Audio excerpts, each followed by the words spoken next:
The good days start here right now, where the winds are changing, the wheels are turning. The good days start here right now, where the tides are shifting, the waves are moving. Good days start here.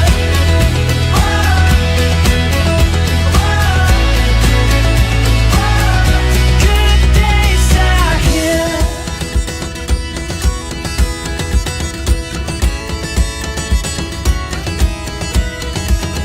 Tomorrow waits around the bend, upon the road that has no end. The future's always asking when. Good days start here, wired at the speed of light. The minutes pass without a fight. Say hello or say goodbye. Good days start here, like the glimpse from waking eyes.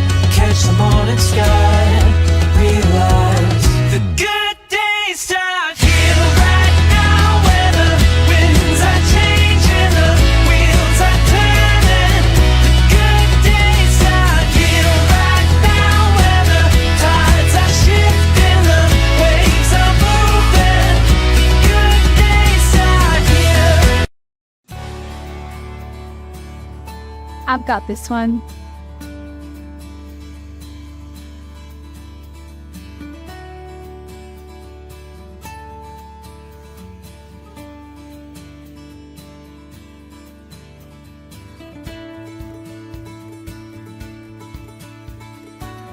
So, how was that? Wonderful. Now let's do it again. BDO Assurance, a commitment to quality.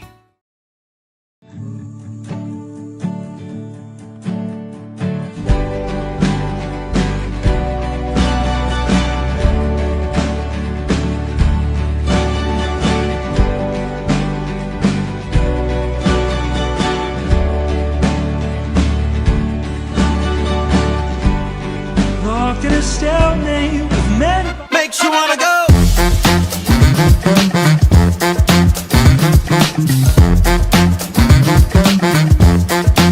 Makes you wanna go. Na na na na na na na na na na.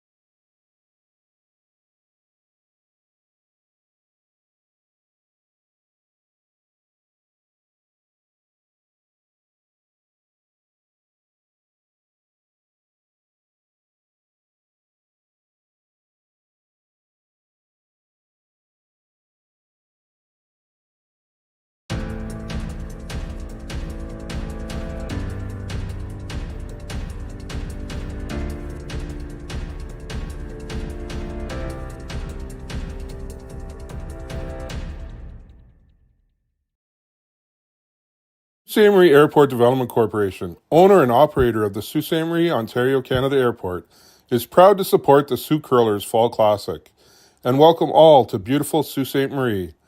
The Sault Ste. Marie Airport. Go there to get anywhere.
Hey Ben, what's the Aztec Safety online e-learning website again?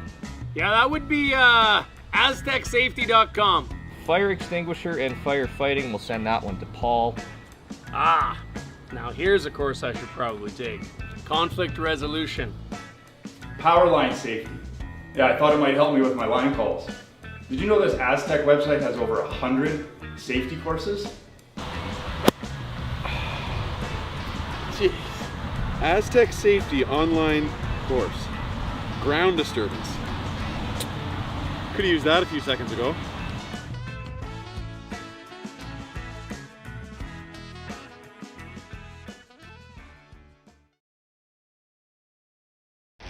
The 2025-2026 Grand Slam of Curling schedule is out, with big events happening all over Canada, like the Masters heading to London in September, the Tour Challenge from YNCU this October, the Canadian Open from Saskatoon in December, and the Players' Championship from Steinbach coming in January. Early bird weekend and full event passes on sale now at gsoctickets.com. Let's rock! The rock faces around Lake Tahoe are legendary. But this fall, new ones will emerge in the Tahoe Basin. Pullman, Mowat, Gushu, and more. November 4th through 9th, the Grand Slam of Curling's first ever event in the U.S. is coming to Lake Tahoe, where the greatest rock stars on earth unite for 6 days of incredible curling, celebrity appearances, and après curl parties you won't want to miss. Get your tickets at thegrandslamofcurling.com. Let's rock! Imagine being able to stream every curling game from every sheet from any event, be it your Wednesday league game, bonspiel, or corporate event. Curling Stadium offers an all-inclusive streaming solution featuring high-quality cameras, ease of use, great reliability, and minimal installation. Offering your sponsors customizable ad space on your streamed curling games and being able to sell video packages to your corporate events for increased revenue. With Curling Stadium, you can stream to any device, be it your mobile phone, tablet, or computer.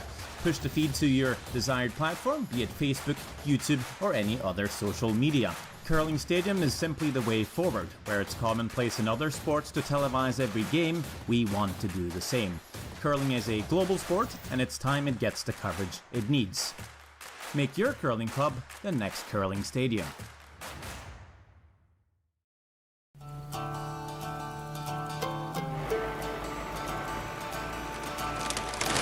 You work the land, you just got to be a jack of all trades type. There's just too much to do. So if you got to be a welder or a farmer or a ditch digger, that's just who you are that day. Then tomorrow, you can be somebody else.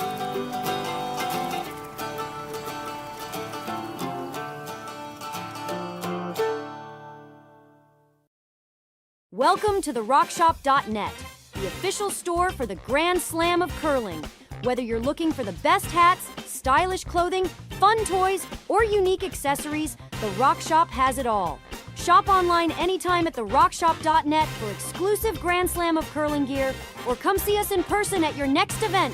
Therockshop.net, where fans find their favorite curling gear. For over 20 years, the Sandra Schmirler Foundation has granted more than $9 million to hospitals across Canada for life-saving equipment for premature and critically ill babies. In the past 4 years alone, $4 million has been granted thanks to the curling community's incredible generosity. The need continues year-round, and with your help, we can ensure every baby has the chance to grow up and become a champion, just like Sandra. Developed over a decade in collaboration with the finest ice makers this side of the Atlantic, the Pebblehead PB5 is nothing short of a triumph of sophistication and craftsmanship. Weighing less than half its lumbering copper predecessors, yet boasting tenfold their durability, the PB5 delivers perfect, consistent ice, time after time. The PB5 by Pebbleheads.com, the apex of ice-making ingenuity for the roaring game of curling.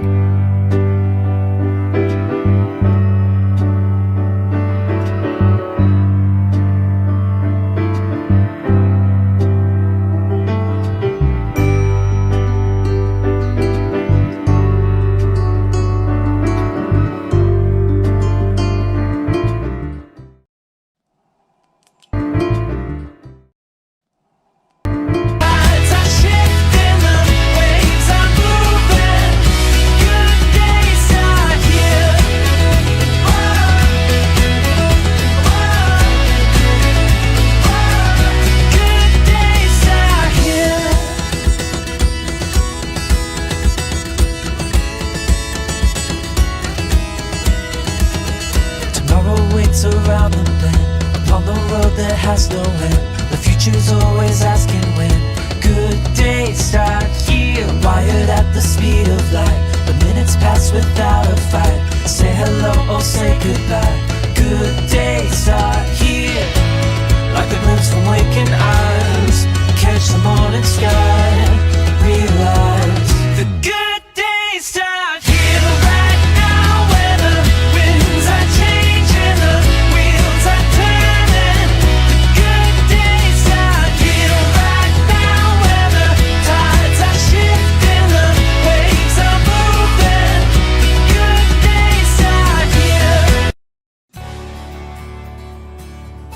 I've got this one.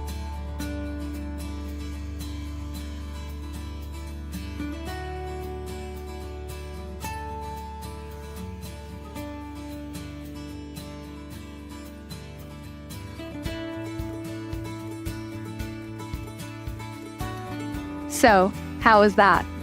Wonderful. Now let's do it again. BDO Assurance, a commitment to quality.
You work the land, you just got to be a jack of all trades type.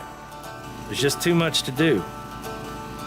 So if you got to be a welder, or a farmer, or a ditch digger, that's just who you are that day. Then tomorrow, you can be somebody else.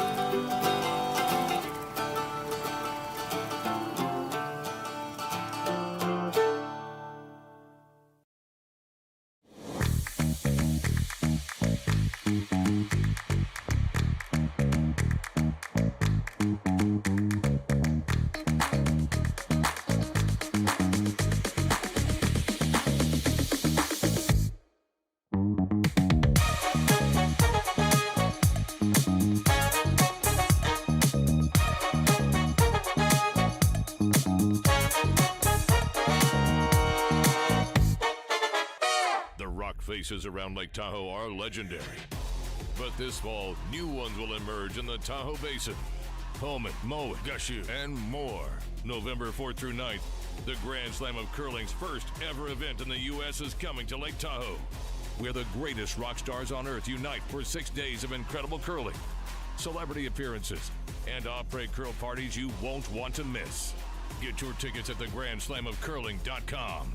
Let's rock.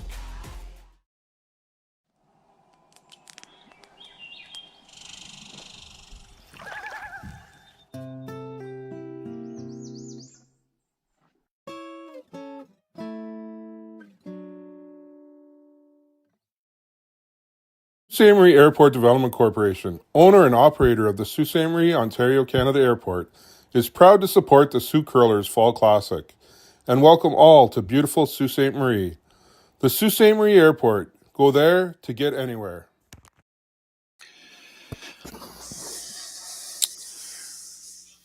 Welcome back, curling fans across Canada and around the world, as we bring to you the 2025 Henderson Medal Fall Classic presented by Kioti Dealers of Ontario.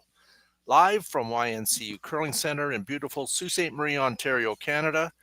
We have had an incredible week of curling with a diverse field of 18 teams, including teams from various parts of Canada and international teams as well, from USA, Korea, Japan, Switzerland, and Italy, playing for a purse of $95,000 and world ranking points.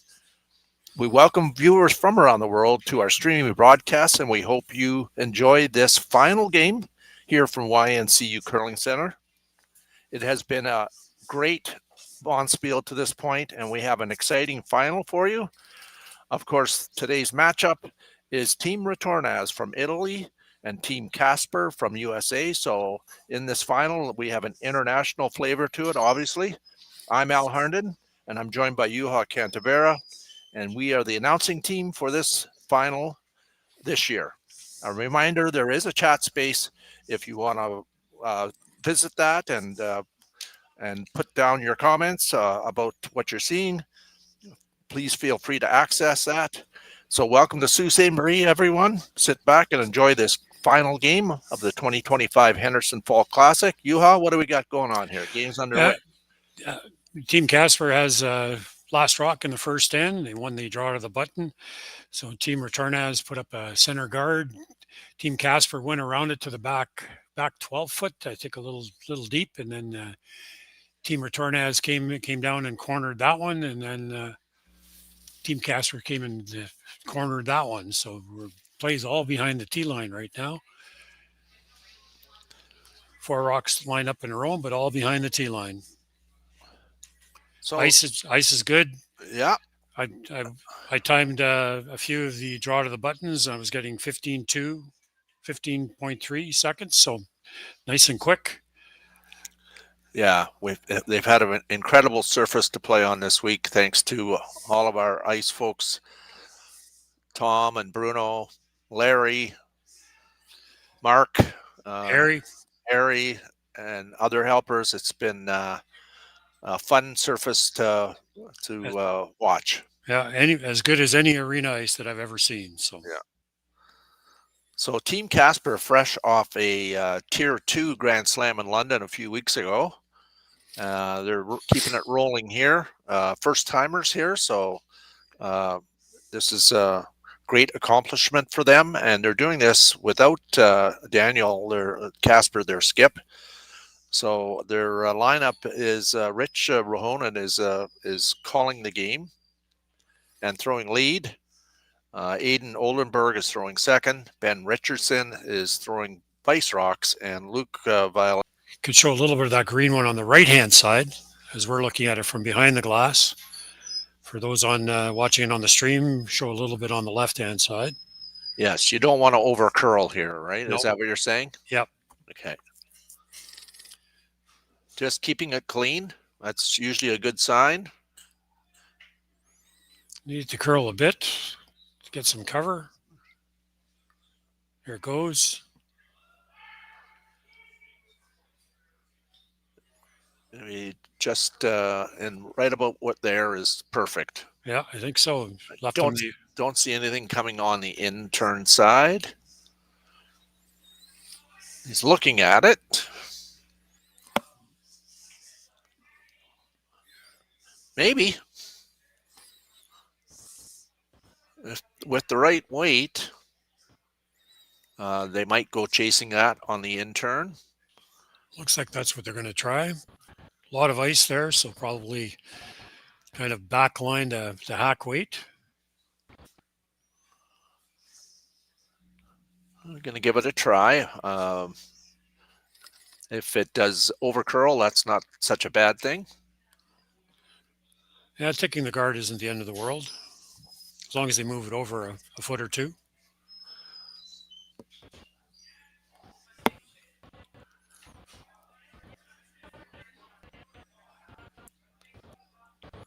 So Luke is going to try and in-turn, try to get as close to that guard as he can and tap that green one back a bit and see if he can't hold his shooter right there.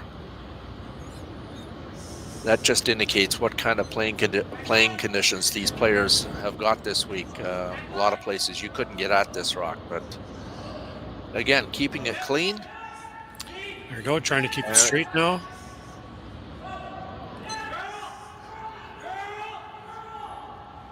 There it goes. He's got this. Yes, he does. He's laying one now. Did move it enough. I'm going to guess that the next call here for Team Retornaz is to come into and replace it where it was before. Yes, I think so. That was a 13.6 between the hog lines with that shot. So a nice weight control there. Yep. Just through the rings if he hadn't hit anything. Oh, he's going to play the other turn. Interesting.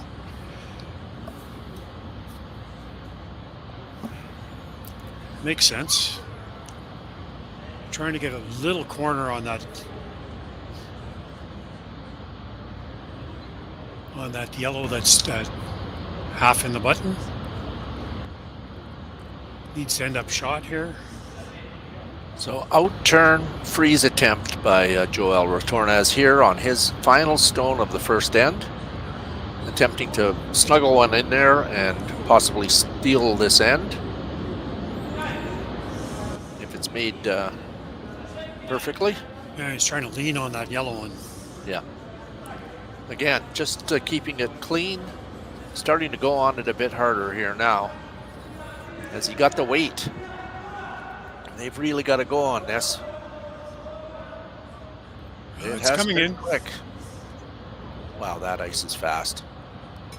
Yeah, what a great shot. Right on the corner. Yeah, well done. I think there is a shot for two here. Come off their own, onto the green.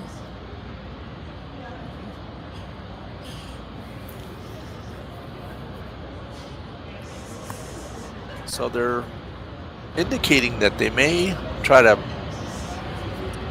redirect off their own rock that is on the tee line. And that's what they're going to try to play here. Yeah, I think that's the call.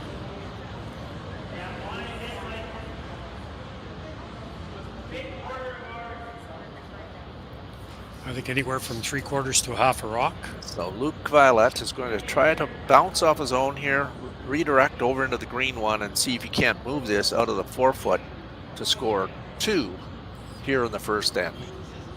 If he touches that back yellow one, he'll go back up sheet a little bit. Yes, that wouldn't make this shot then. So in turn, peel weight. Got to hit it probably 3/4 of a rock. Off and on is always, again, a good idea. No, that came up sheet like I said it would. Yeah, Yep. it needed that a little thicker, eh? Yep. Yeah, so a steal of 1 in the first end for Team Retornaz from Italy. 1-0, and we'll be back with second end action in just a moment.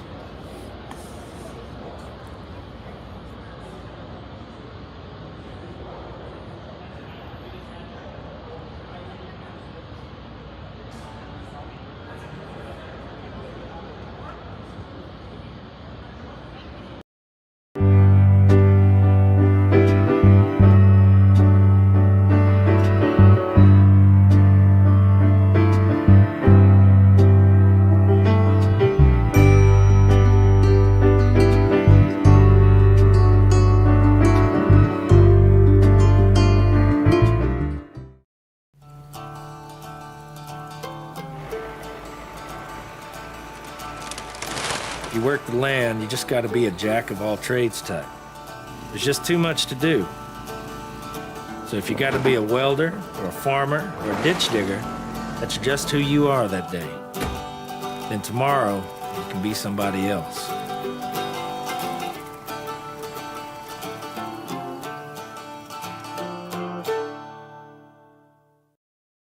Hey Ben, what's the Aztec Safety online e-learning website again? Yeah, that would be aztecsafety.com. Fire extinguisher and firefighting, we'll send that one to Paul. Ah, now here's a course I should probably take. Conflict resolution. Power line safety. Yeah, I thought it might help me with my line calls. Did you know this Aztec website has over 100 safety courses? Jeez. Aztec Safety online course. Ground disturbance. Could have used that a few seconds ago.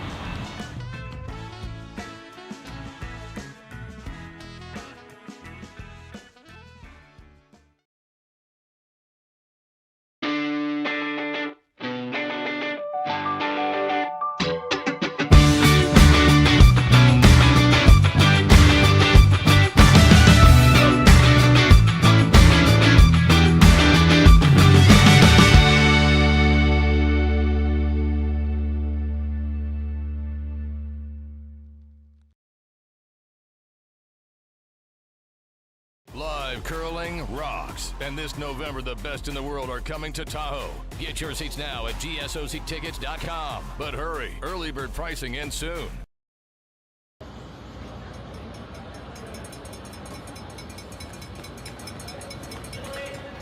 And we're back.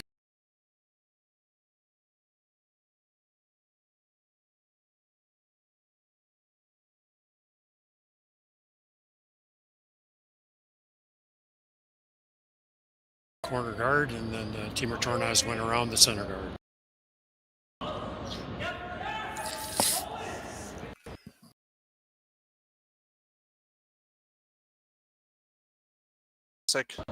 Again, just a huge thank you to our title sponsor, Kerry Freya, Jason at Henderson Metal for their ongoing support.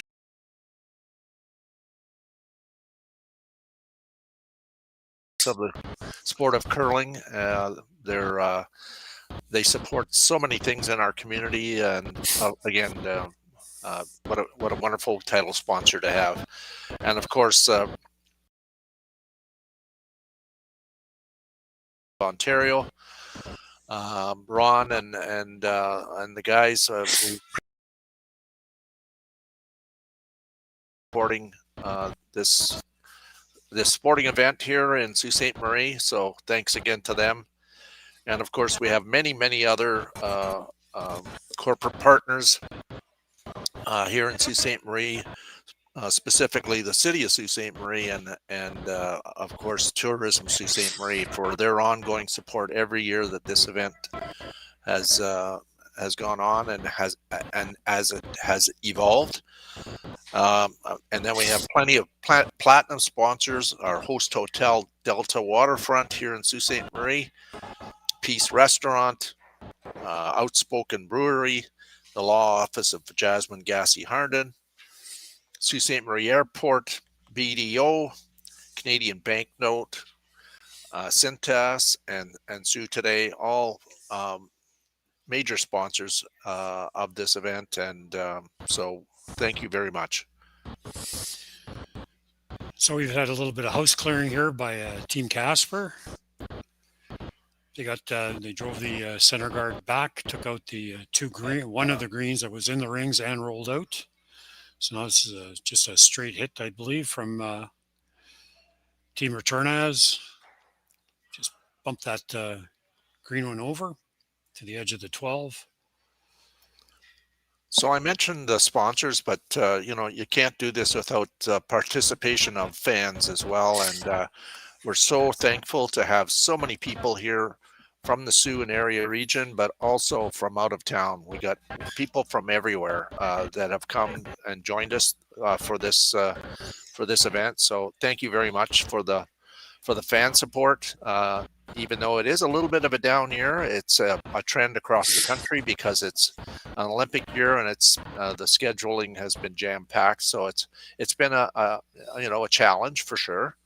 But we see next year being right back to where it was last year and even bigger and better. So thank you very much to the fans and even those that are watching online right now.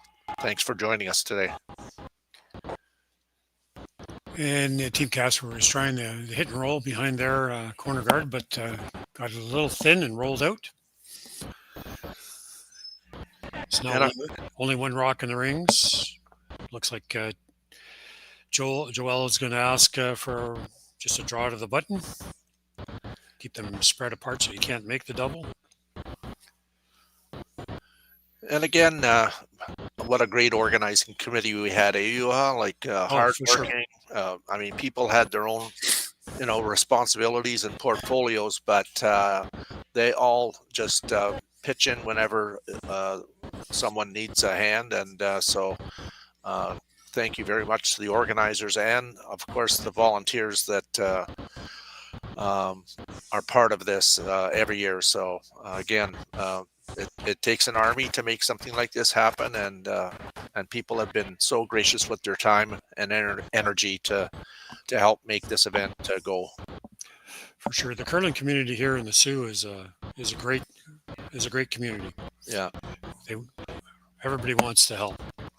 Like last night, we had to move all the bleachers and over to sheet, so we have our stadium like we have today. And I mean, there were people from Blind River that were helping out. So, I mean, it's just curling fraternity is special.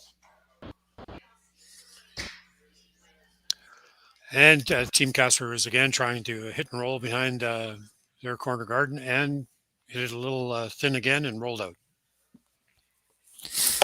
Speaking of Team Casper, they're in 2 weeks. They're off to the USA curling trials to get to the Olympics. That's in Sioux Falls, South Dakota, in 2 weeks. So this is a good warm-up for them. They play some really good teams. So looking more here like a possible force. So it might be, they haven't swept it. Might be a little deep. Oh, no, there it goes. Got the curl. Don't think a double's there. Pretty well parallel, so don't know if you could throw it that hard.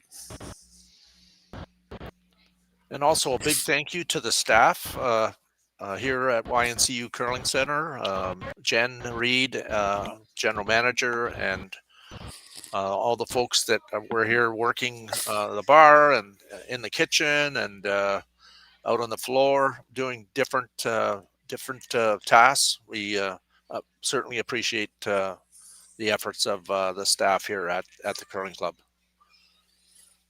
So is he calling an out turn here, Yuha? Yeah, out turn hit. He'd like to roll behind his corner if he could. Okay, very precise call here.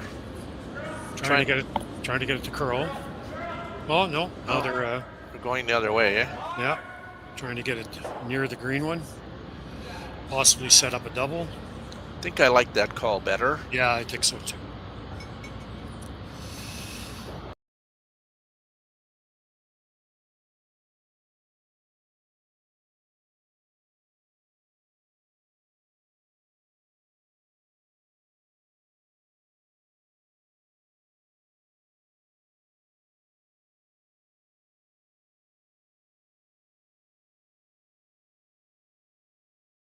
For the 2025 Henderson Metal Fall Classic.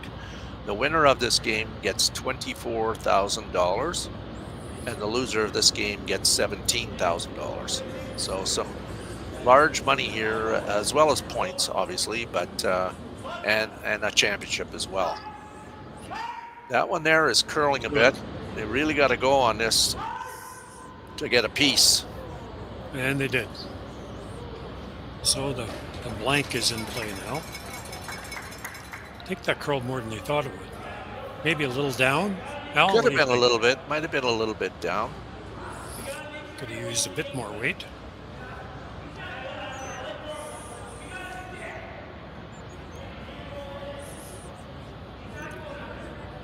So Luke Violette throwing his first rock of the second end with hammer here in end number 2. A little early. They could ignore this and go around their own corner, but I think that's a little too early in the game to do that.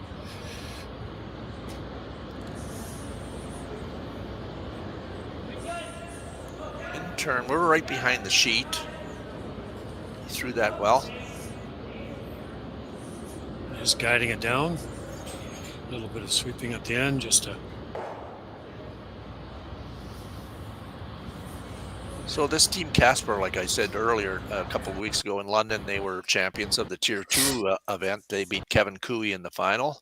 I had a chance to catch part of that game, and they played very well through that event. So nice to have them here.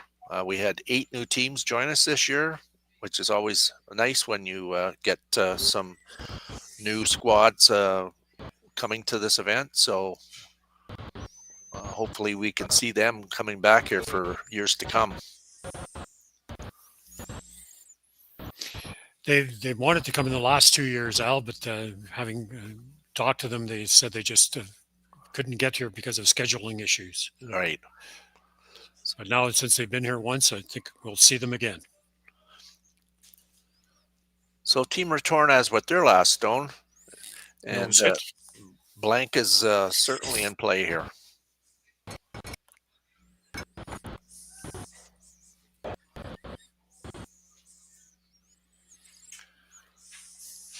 In turn hit, wants to hit it on the outside and roll out. Little tight there. Yeah, I think so. He's okay though. He's got the weight to hold it. Yep. And he rolls out. So that's the end number 2, a blank end. We'll be back with the third end action very shortly.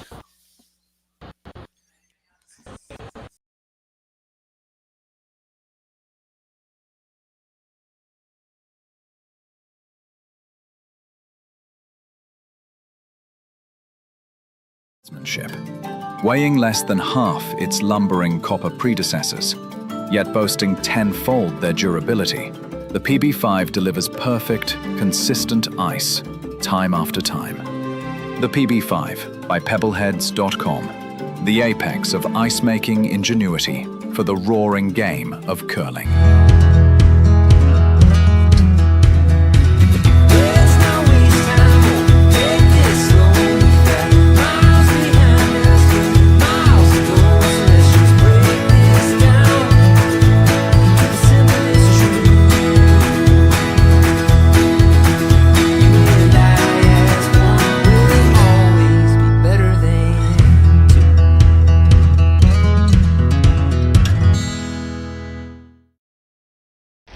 The 2025-2026 Grand Slam of Curling schedule is out, with big events happening all over Canada, like the Masters heading to London in September, the Tour Challenge from YNCU this October, the Canadian Open from Saskatoon in December, and the Players' Championship from Steinbeck coming in January.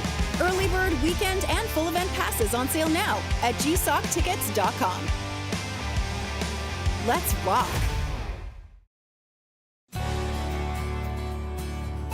I've got this one.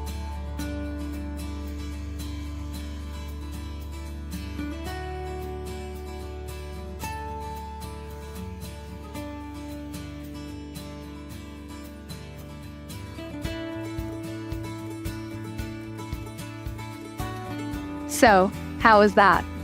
Wonderful. Now let's do it again. BDO Assurance, a commitment to quality.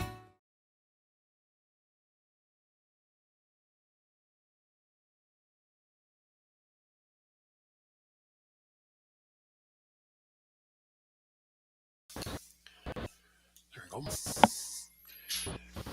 And we're back. They have a shot of us behind the sheet there.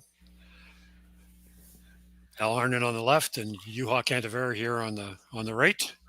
And thank you very much to Connor Sims, our production guy all week. Done a great job for us, and also Jerry Gertz from virtually everywhere, I guess.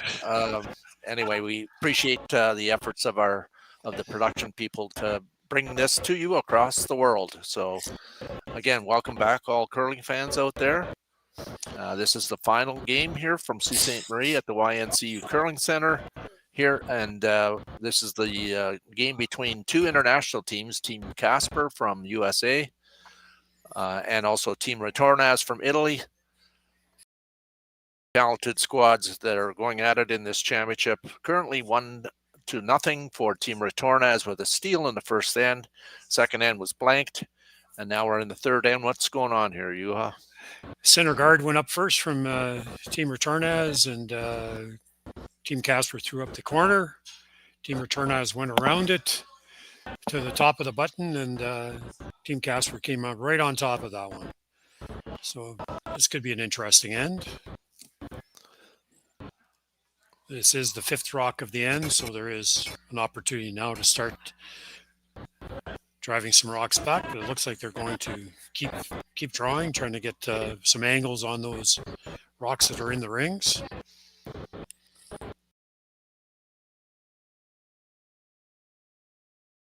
Probably over curl this just a little bit and get to the low side on that green one on this outturn side.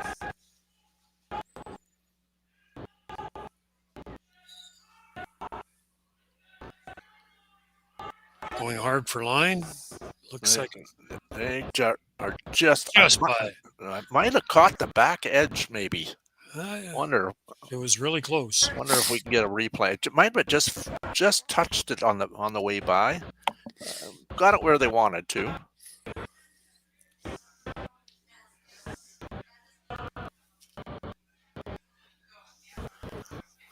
I want to say congratulations to the other qualifiers this week. Of course, Team Dunstone from Manitoba, number 2 team in the world. They qualified through the A side, and obviously there's a local flavor with EJ and Ryan Harnden. So despite the fact that they were defeated last night, we still have a great crowd out here watching this final. Also, Team Carruthers qualified. Team Osli from Switzerland, and we also had Team Sinet, another team from the USA who qualified. Then in the semifinals this morning, you had a chance to call one of the games, and the results of that were what, Juha? Team Retornaz beat Team Epping 6-3 in that game. They took a 3-ender in the sixth end, and that kind of got them on the roll to the win. And then, of course, Team Casper, they defeated Team Van Amsterdam, young team from Alberta, who played excellent throughout this event. And so those two teams went home with $12,000 each, and the qualifiers went home with $8,000 each. Yeah, there was a really tight game in the Team Van Amsterdam playing Casper, but one bad end, and for Team Van Amsterdam, they gave up 4. Right. In the sixth end. That'll do it, usually, right? Yeah, the game was all tied. Mm-hmm. So after the sixth end, it was 5-1.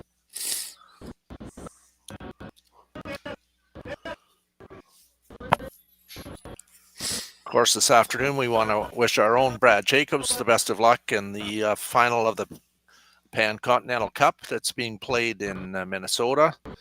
I believe they're playing Team Schuster. So wish Brad and his team luck in that one as they represent Canada. Brad was watching the game this morning because I got a few texts from him during the game. So had a little bit of downtime to peruse the Sponsfield here. So again, we're into a possible double field here. I think that's the call. Like to open it up. And he did. Yep. Took off his corner guard. Looks like Joel's just going to replace the center guard again. So the chances of a blank end here are diminishing, I think. in-turn guard. They've played this one numerous times. They played this in the first end.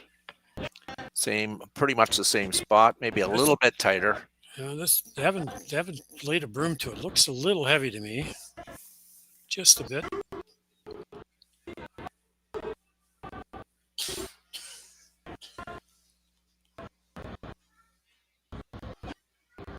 Right in. I don't think he wanted it quite that deep.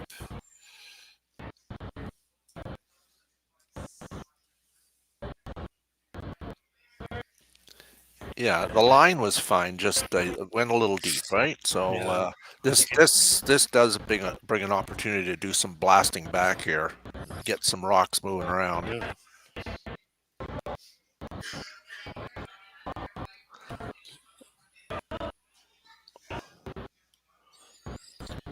Hit it a little on the high side. I'm assuming this is an in-turn. So Ben Richardson throwing an in-turn. Like you say, it looks like about half a rock. Trying to make this curl a bit. No, he's trying to hit this straight back. No, curled too much. It has happened a few times on this sheet. We've noticed on the in-turn playing on the left-hand side of center that's happened a few times where they've been caught. It seems to want to dig a little harder there and curl. It's happened more than once on the games we've seen on this sheet. It's close to being a biter. I'm not sure if that is actually a touching the rings, the 12-foot ring there, but yeah, it's hard to see from the overhead. Somebody put a stick on that. Let us know. Yeah. What he was trying to do is drill that back and hit his yellow to hit the green. And That's then, right. Yeah. Just over curled. Yeah, you wanted to hit it on the high side of the rock, not on the low side where you ended up hitting it. So Amos is going to try to put this back, maybe not quite as deep. Leave some separation.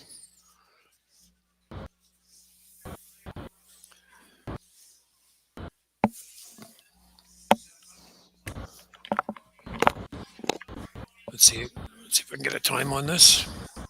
Just curious.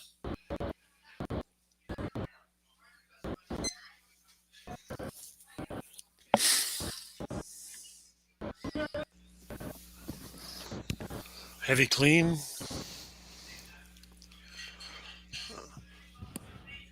Need to get it to curl a bit. There it goes there now. Definitely is higher. Yeah. 17.5 for a guard.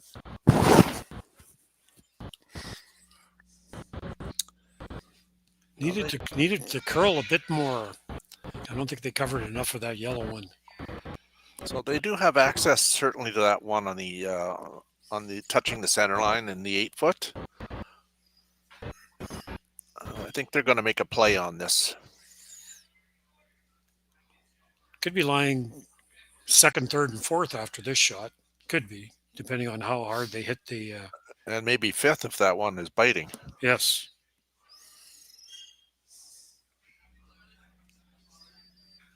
Only 2 rocks to come here, though.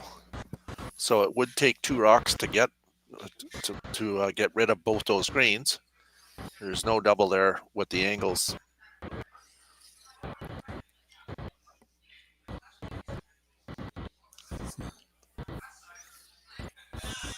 So Luke Violette, out-turn takeout, attempting to remove the green rock that is top 4-foot.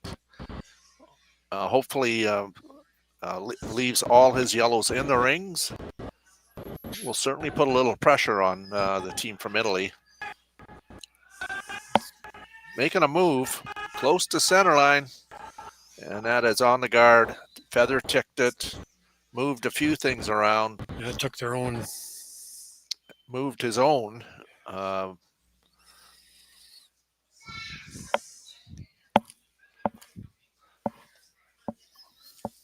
Yeah. So I don't see anything coming off that yellow over there for 2 anyway. Certainly good for 1. Yeah, for sure. They're just checking to make sure that if he did make that, would he actually be laying 2? But I think it would only be 1.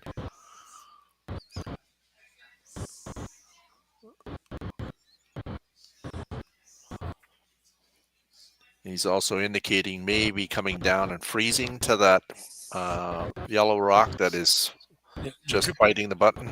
You could bump it back as well. Could bump it back to the back 4. And lay 3. Lay 3. Mm-hmm.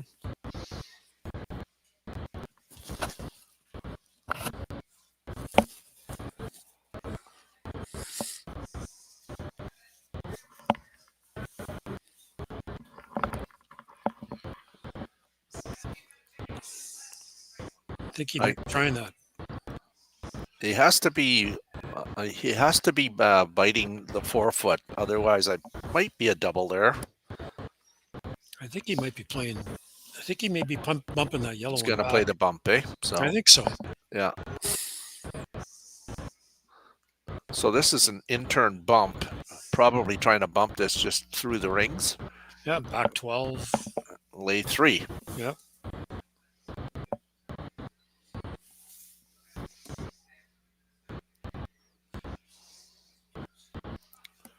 So Joel Retornaz with his final stone of the 3rd end.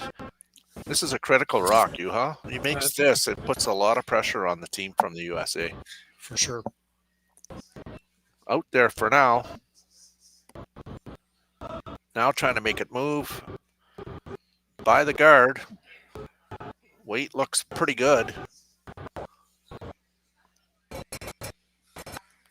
And they're laying 3. I think the only shot he's got to score is to come off his own. Well, if he comes off his own, is there a triple there with that yellow one that's out to the left? So for him to make the triple, he's got to get into that pocket. That his rock, and there's a guard out front, right? Yep. I think that's the best he could. I don't. If he hit it thin, maybe. Yeah. Now looks like he's just playing the straight hit. And make the straight back double and just give up one? Maybe. That's what it looks like. We'll know by how much weight he throws here. Yeah. I don't think there's a triple there coming into this. It would go over onto the yellow, right? Yeah. So I think this may be damage control. He's throwing peel, though. Trying to keep it straight.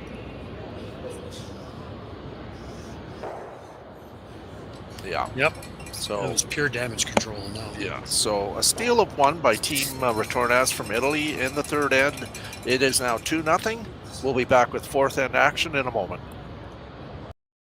Developed over a decade in collaboration with the finest ice makers this side of the Atlantic, the Pebblehead PB5 is nothing short of a triumph of sophistication and craftsmanship. Weighing less than half its lumbering copper predecessors, yet boasting 10-fold their durability, the PB5 delivers perfect, consistent ice, time after time. The PB5 by Pebbleheads.com, the apex of ice-making ingenuity for the roaring game of curling.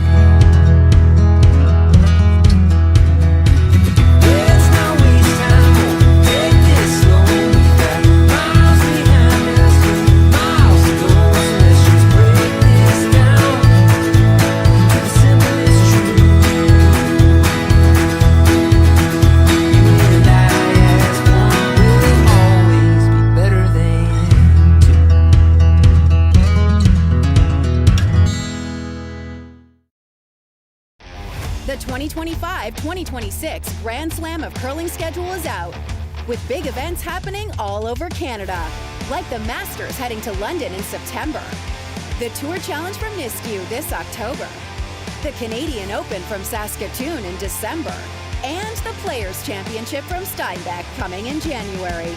Early bird weekend and full event passes on sale now at gsoctickets.com. Let's rock!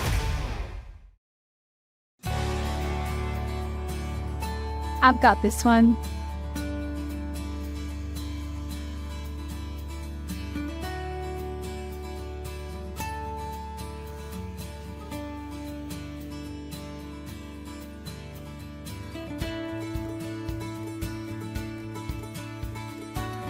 So, how was that? Wonderful. Now let's do it again. BDO Assurance, a commitment to quality. And we're back. So fourth end action here. Team Retornaz threw the first one in the rings. I think they wanted it a little bit deeper. Now they're going around their own. That's the top, trying to go around. They just rub off theirs. And Team Casper threw up a corner, and they're going to put up the other corner.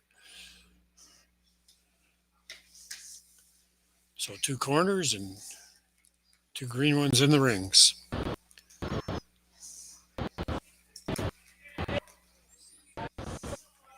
Again, for those watching, these games are timed.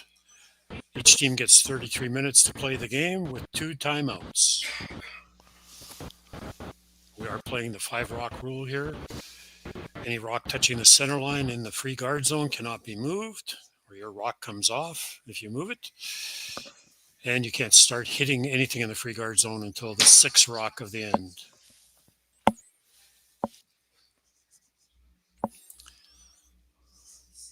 I didn't see the call there. Al, did he ask for it out front, or is he coming into the pile? I think he's probably coming into the pile here.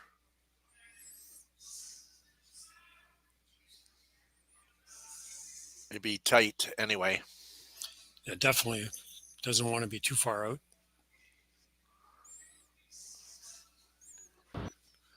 Just tight to the rings, eh? Okay.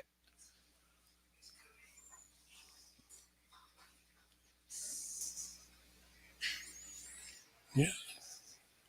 2.5, 3 feet out. 2 feet out. So Rich is indicating that he's going to remove this rock and showing that probably hitting and rolling wide on this behind the corner.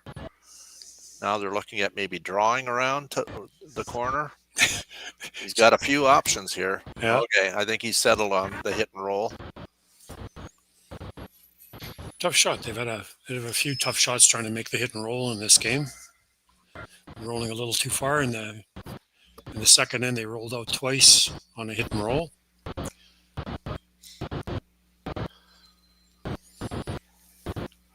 Probably need just board weight on this so you can control it on the way down. And so Ben Richardson with his in-turn hit attempt here to try to roll it behind their own corner. Seems like it's curling up and going to get close to nose here. A little bit of a roll, but not quite what they were looking for. I think Joel can call for a hit and roll back again, trying to get underneath his own green one.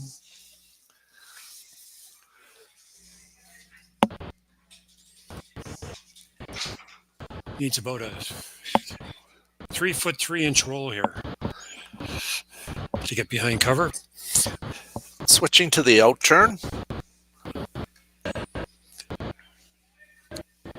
This will not roll as hard after it hits because he is throwing the out turn.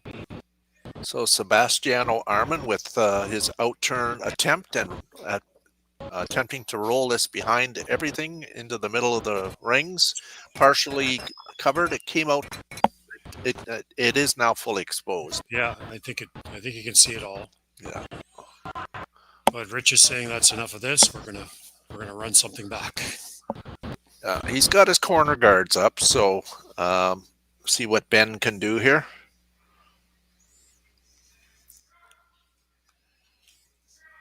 Out turn, trying to get to the nose. Just gonna straight peel here.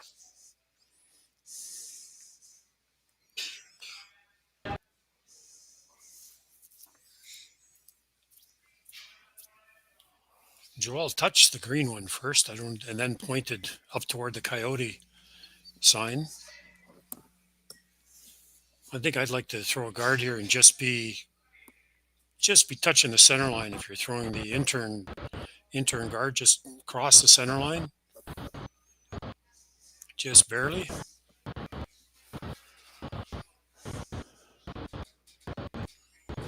Of course, we want to welcome all those viewers that are tuning in from the United States and watching this American team play. I'm sure there's quite a few of them out there that are enjoying this and cheering hard for the Casper team, skipped this week by Rich. And I'm sure there's an Italian contingent out there as well watching Team Retornaz.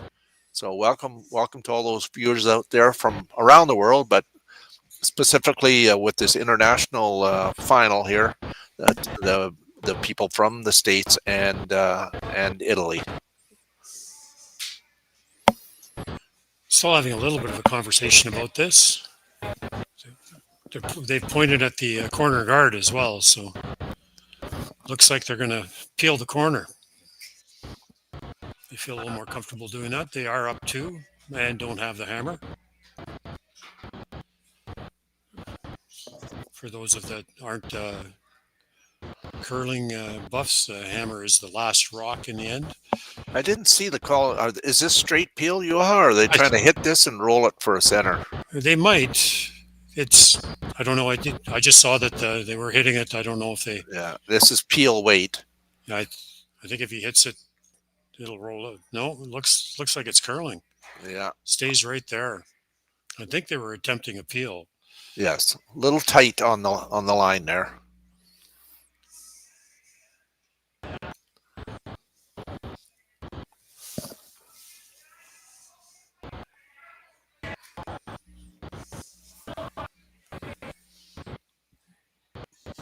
I think Rich has just called for a straight hit on this rock. Hit it right on the nose. If he hits it a little on the high side, on the intern side, he probably gets both.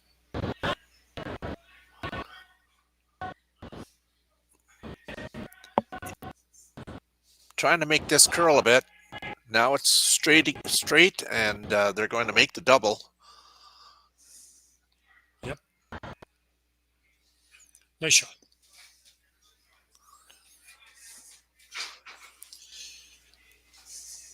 And Team Retornaz wants to hit it and roll toward the center. Just keep it out in the open. You don't want to go behind the corner right now because that'll give the Casper team a chance to go around it. Trying to get it to curl.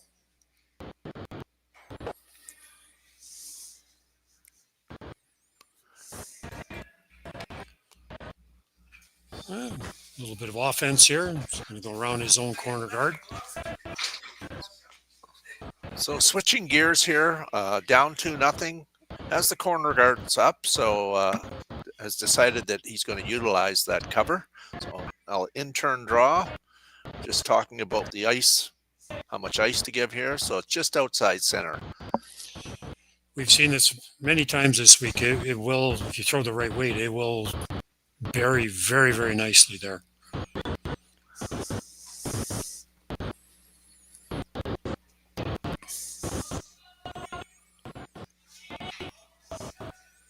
It will definitely warp really hard at the end.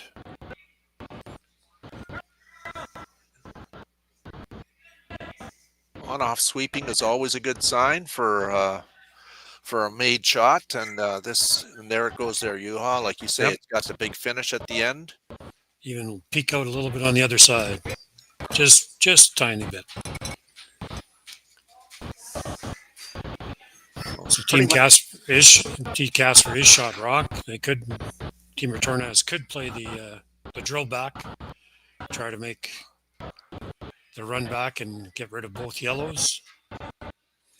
A split is a possibility as well.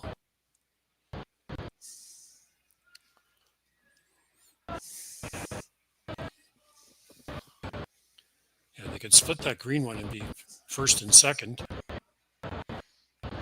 But I think he's going to take a pass at it. The yellow rock is overburied. What do you think about this, Al? This is a very precise shot. Is it there? Yes. Has to squeeze the guard a little bit. Squeeze by the guard. It's got a lot of ice. There, he brought it in a bit there now.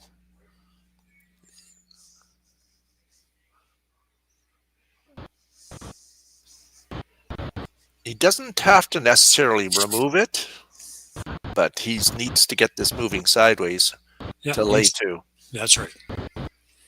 So very precise shot here. I'm going to say probably just again through the ring's weight, maybe a little bit more than that. But he does have to get this tight to this guard to make this shot. Keeping it straight. A very difficult sweeping call here too. Now trying to make it curl. Really got to go on this. It's not going to do it. No, just touched it and didn't. I'm not sure if he moved it. He did move it, but I'm not sure if he moved it to get shot rock. I don't believe so. I'm looking at the overhead here. It's close, but I think the yellow one is definitely still shot.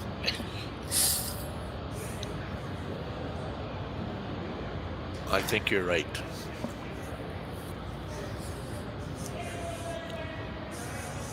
So where do we go here? They could go around the same corner they went around. Looks like they're going to hit the open one, just hit and stick. That will leave the possibility of a double, though. It will.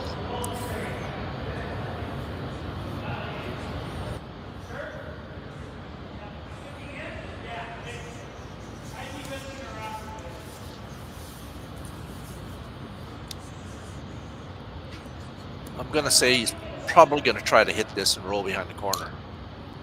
That would be the ideal position to leave it in. Hitting a little bit of a roll.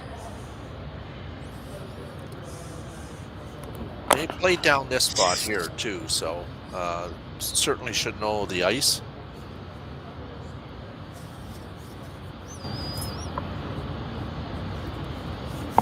So Luke Violette with his first rock of the fourth end in this 2-0 game. They're on this right as soon as he let it go. Now they're just cleaning and now trying to make it move a bit. He's close. Definitely trying to get behind cover. He got it about a quarter underneath. Yeah, looks like it's about 3/4 open, so it's definitely there. I think that took away the double. So the chase and then the long roll to try to get underneath is the call. The out turn, take out. Trying to hit about a half a rock and roll that all the way across and attempt to get it underneath. Yeah, pretty well hit everything that they can see.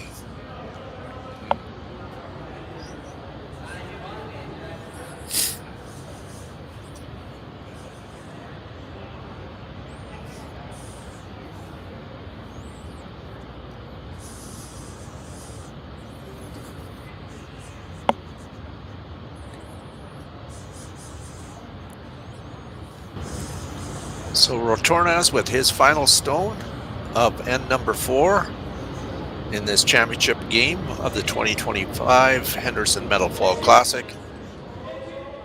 Attempting to make this out turn hit and roll it all the way across the sheet. He's by. They're calling him off. Long roll. Will it stop? And it did it. Back. So it shot.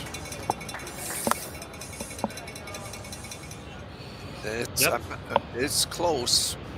If it is shot, that he rolled to the perfect spot too, because there's no angle, I don't think, on that to hit the one on the top 12 foot. It looks like they're just going to play a draw here, so I'm thinking they're pretty comfortable that they are laying one. From the overhead, it looks like one. There you are. I'm just taking a look here. I think yellow might be shot, but it's very close. Probably worthwhile to put the measuring stick on it afterwards. So this looks like a draw for 2 to tie this game up for the team from USA. So Luke throwing an out-turn draw to the open rings. Weight looks good. Not really sweeping it very hard, just a hard clean, just making sure it gets to the rings. They need to get a little better than full 12 foot to score at least one. This draw is made. We'll see what they do here.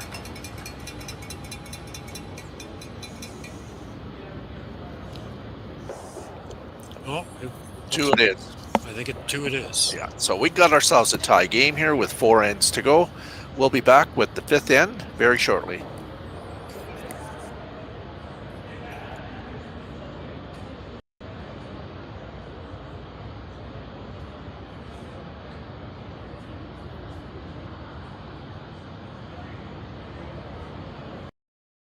For over 20 years, the Sandra Schmirler Foundation has granted more than $9 million to hospitals across Canada for life-saving equipment for premature and critically ill babies.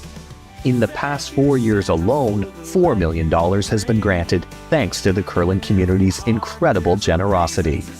The need continues year-round, and with your help, we can ensure every baby has the chance to grow up and become a champion, just like Sandra.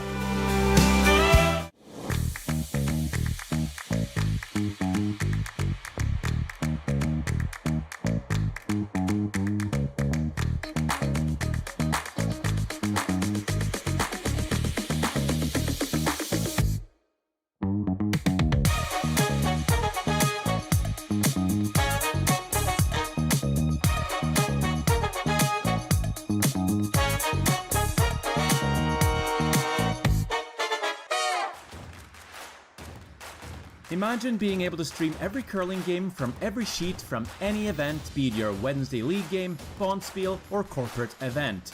Curling Stadium offers an all-inclusive streaming solution featuring high-quality cameras, ease of use, great reliability, and minimal installation.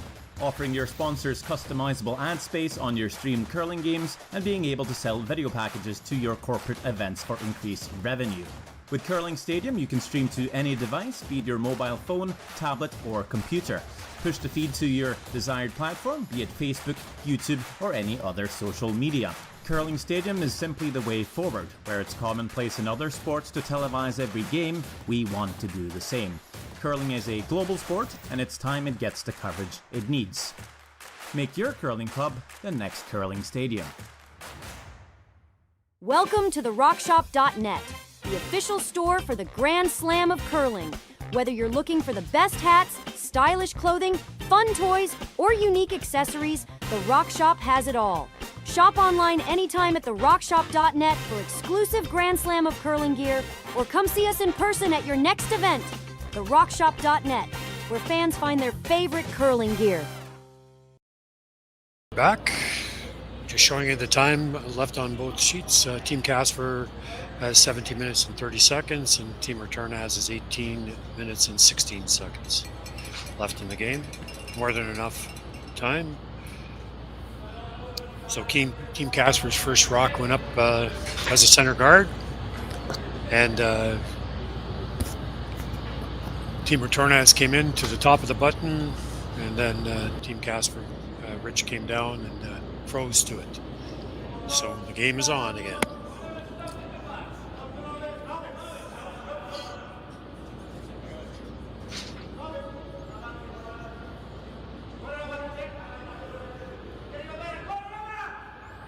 Trying to get this one to curl, trying to get on the corner of that yellow one.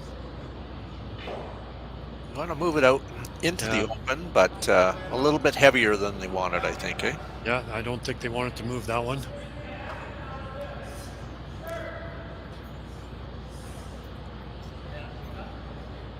So the indication here is for Aiden Oldenburg to play an out-turn hit here and try to cross it and roll in behind the front guard. Now they're trying to get it to curl.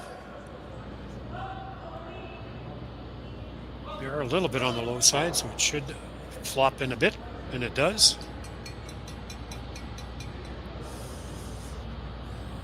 The call here is to snuggle into that pocket between the two yellows. The they're curling to. They're trying to get rid of this. Yeah, I think so. Yeah, I thought they were going to draw it first. Same kind of shot, but just on the other side this time. So in turn, hackish weight, trying to remove this stone and again roll it towards the center line. Definitely room to do that.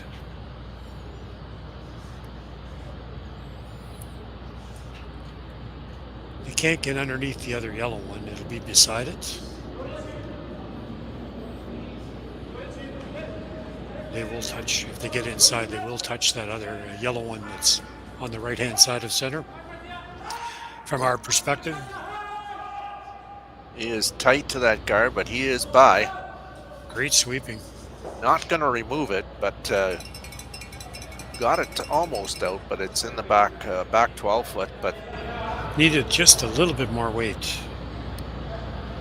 A pound, just a pound more weight to get that out of there. As you can see, we have a nice crowd again today. Thank you again to all the fans that have come from far and wide, and of course our local folks as well, enjoying this championship action here. And there's a fair amount of people up in the observation gallery in our lounge as well.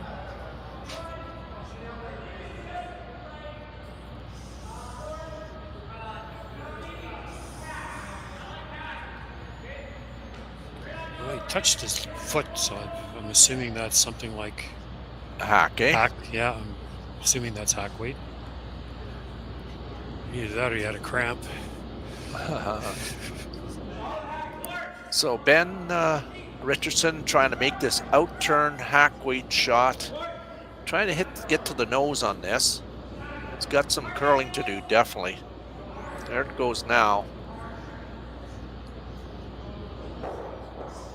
He spilled it off the other one. And again, didn't remove it. Yeah, needed just a little bit more weight. Lots of rocks in play here. Yeah, more people are kind of venturing down to watch the last half of the game, I think, that were up in the lounge area.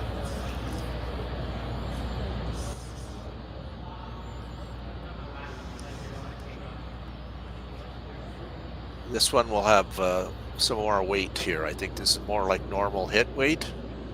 Yep. Looks like about a 9.5, 10-second hit. Needs to get it to curl a bit. No. I'd like to get it. Rolling it under again, eh? Go.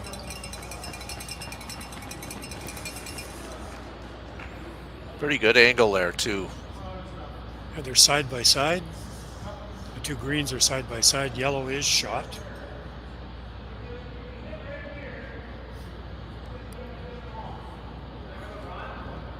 The green one that's touching the center line will probably, if you were to play a hit on it, would probably take the yellow one out. So it's on the button. Depending on what he's talking about running it back. Trying every possibility here. Yeah, there are definitely lots of options here. Timeout. So he could even draw down and kind of angle on that green one. Throw an out-turn draw and get on the angle on that one to protect his yellow one. That might not be a bad call either. Throw the out-turn and angle on the green one. I don't know if he has to make a hit here yet. It's still early, like there's 4 rocks to go each here, so not the best situation here for the team, for the U.S. base team, but his first call was hitting that wide open one and rolling a bit to lay first and third. Second and third. I don't know. Well, first. Yeah, you're right. So first and third, you're right. Yeah. No, that. Like I said, I don't think he has to hit it. He doesn't. No. they're kind of into it here now, right? So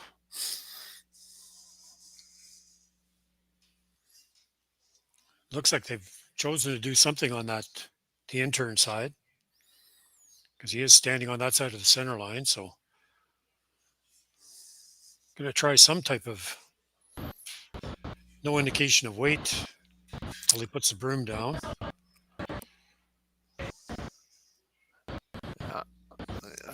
I think he's decided to remove that one that's open and hang around. Yeah, stay right there would be good. Nose hit would be good because then you'd have the angle on the green one.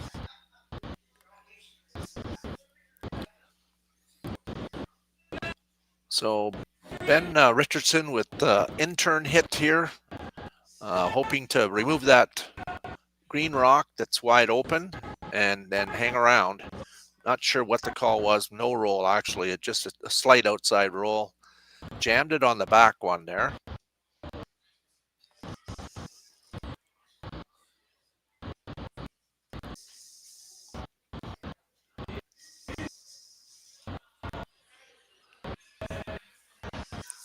So Joel is showing, indicating that an intern draw down on his own to lay second and third, and just kind of ignore that one shot rock for the moment. He could hit the outside yellow one as well, the one that's in the, could hit that one as well and roll in. So this will leave a possibility for Team Casper, though, I think, of making that a similar shot. So Amos is trying to come down and just lean on his own and keep the pressure on here. Calling, sweeping here to keep it straight.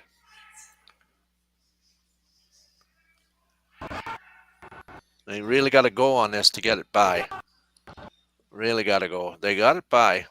Did they? That ticked too, I think, eh? I don't know if it ticked.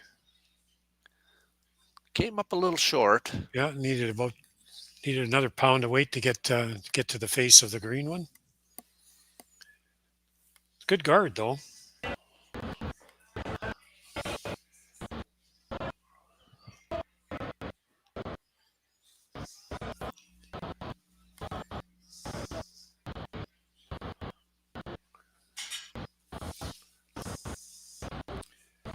They do have the in-off on their own yellow out there to get rid of that green one that's at the top of the 4-foot. So Ben Richardson with an out-turn draw. I think he's trying to snuggle right in on that green one. Yeah, trying to lean on that one as well. So that would guard his own and provide an angle as well and serve as a guard.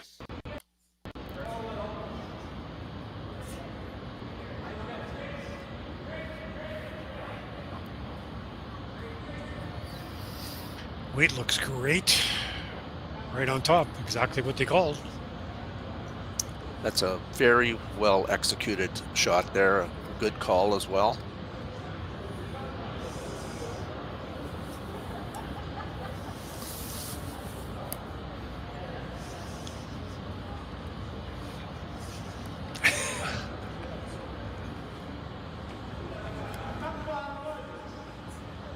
So that intern is definitely there. You can see half a rock.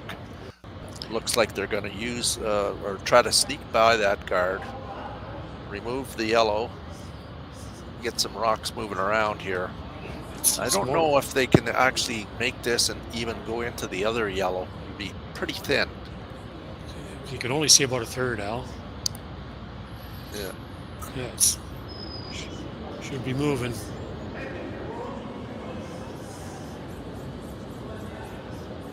Looks like it's way out there, trying to get it to curl.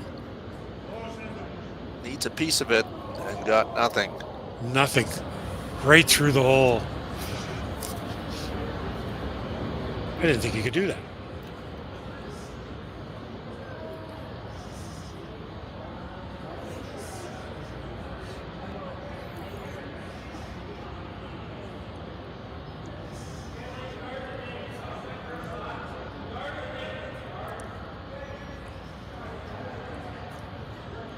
Guard. I think they're going to try to take that the shot they just tried, take that away. Yeah, I think so. At the end of it all, they could still drill it back, but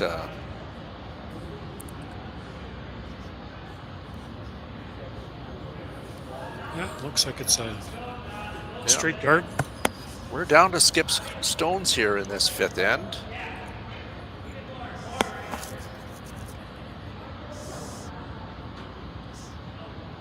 Team Casper currently laying 1 on the button. Is exposed a bit from what I can see here. But they're going to cover the one that they just attempted, and so in turn guard.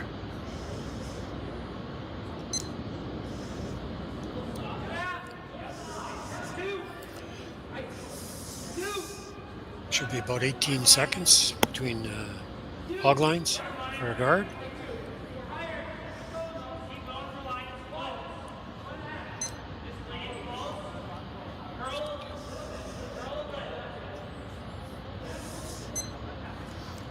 Okay, made shot.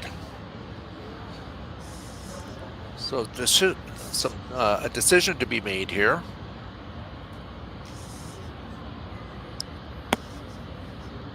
Again, they could try the same shot, but just using the yellow guard out front. There is some different options there too.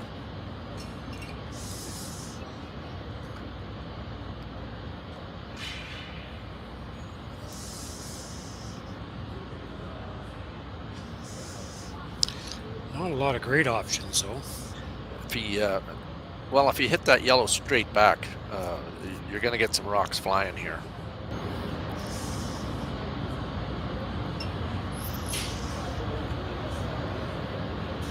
There is disaster a little bit there too as well. You could actually take your own out. So that's right. That's the last thing you want to do here. Giving up a steal of 1 isn't the end of the world. But giving up 2 or 3 would be, I wouldn't say it's disaster yet, but it wouldn't be good. So what do they decide on? I think they're going to try to hit this just high side, depending on what turn here. I think they're throwing the out.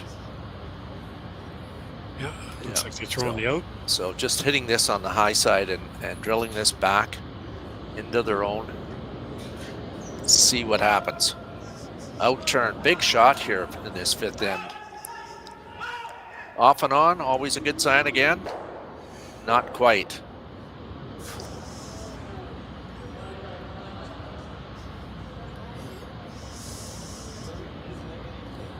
Opened it up to some extent.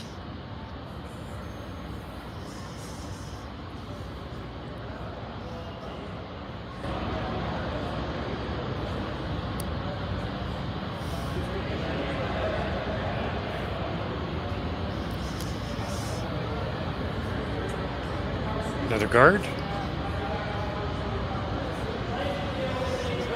Looks like they don't want to play around with anything in the rings, so they're going to play a guard.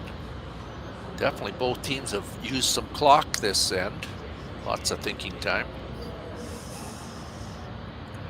And Team Casper actually using a timeout as well this end. So 2 timeouts, Juha? In the... Yep.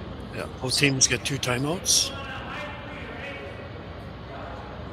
Yeah, Team Casper has just under 12 minutes and 40 seconds left, and Team Retornaz is 13:48 right now. Out turn guard. Getting about between 17 and 18 seconds for a guard.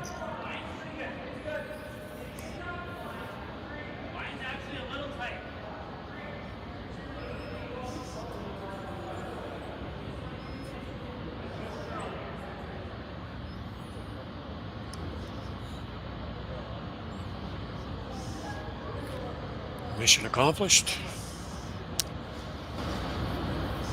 So what do we see here? 2-2 tie. 1 rock to come here in the fifth end.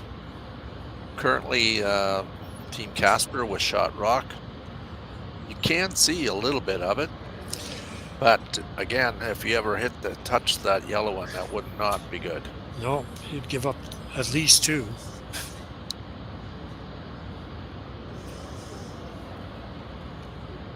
I think you can get between those 2 yellows with an in-turn.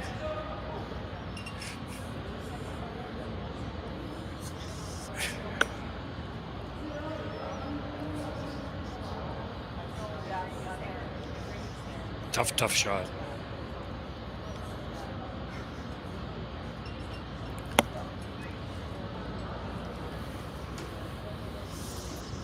Better part here might be just to throw it away, Al. I don't see a draw, maybe. In-turn draw and just sneak it by and get a little bit more of the button. Very tough. Yeah, I don't, you'd have to curl around that green one that's at the top of the button. Huh? That's a possibility coming in off on the one that's way out there on the sticks. It's there. It's also there to go into that yellow one, and that would not be good. So in-turn in off is the call. This, if made, would be a score of 2. About a quarter of a rock, maybe a little. Yeah, about a quarter. So Joel Retornaz with his last rock here, trying to spill off a rock way out on the wings, redirect over into the center of the circles, 4-2.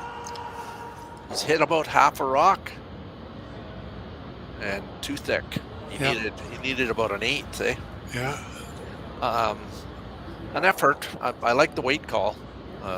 Yeah, nothing stupid. A steal of 1 for Team Casper in the 5th end. That end took a while. Yep. 3-2. We played 5, and we'll be back with the 6th end in a minute.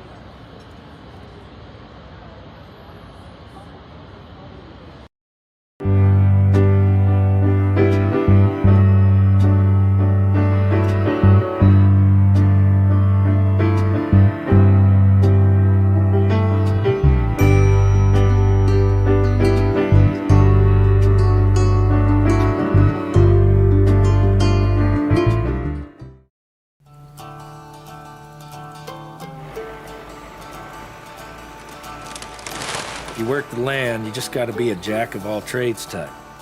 There's just too much to do. So if you got to be a welder or a farmer or a ditch digger, that's just who you are that day. Then tomorrow, you can be somebody else.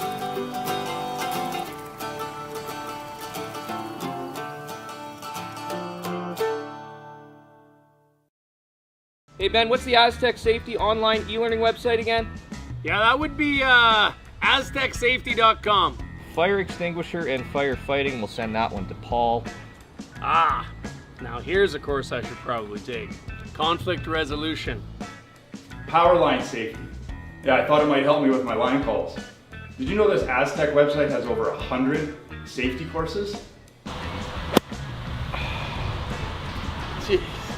Aztec Safety online course. Ground disturbance. Could have used that a few seconds ago.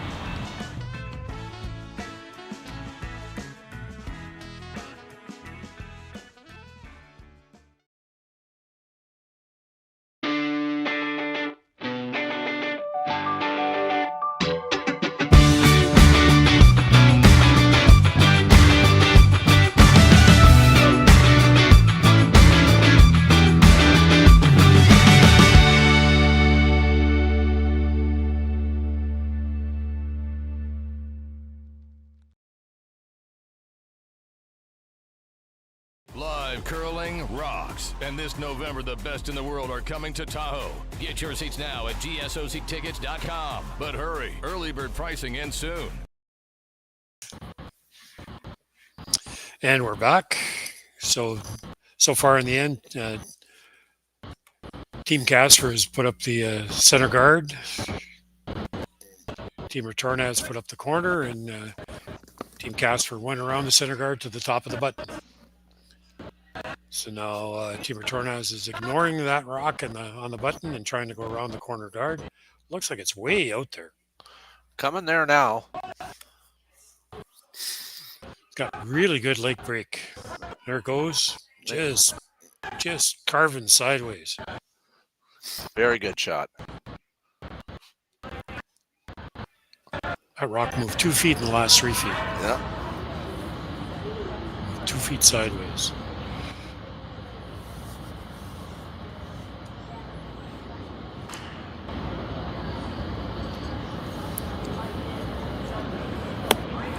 So Ben Richardson throwing second stones here for Team Casper. Attempting to put a high guard up. Like to get it just over the hog line. Yeah, just short of the Coyote there, right? Yeah. Over curling a bit. Need to get it over. And they do.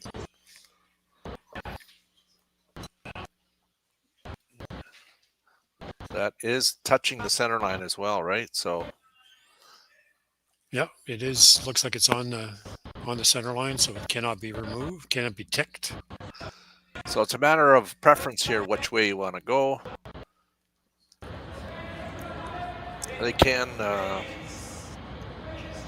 think it'll break harder on the intern, from what I've seen on this sheet.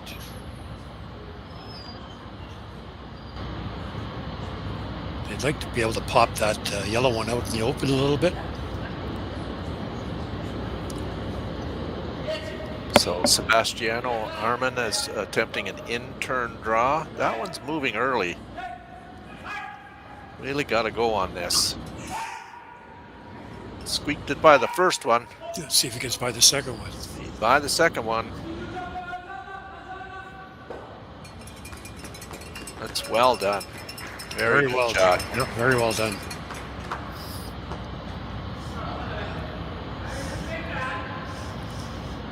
So it looks like we're in for an exciting end here.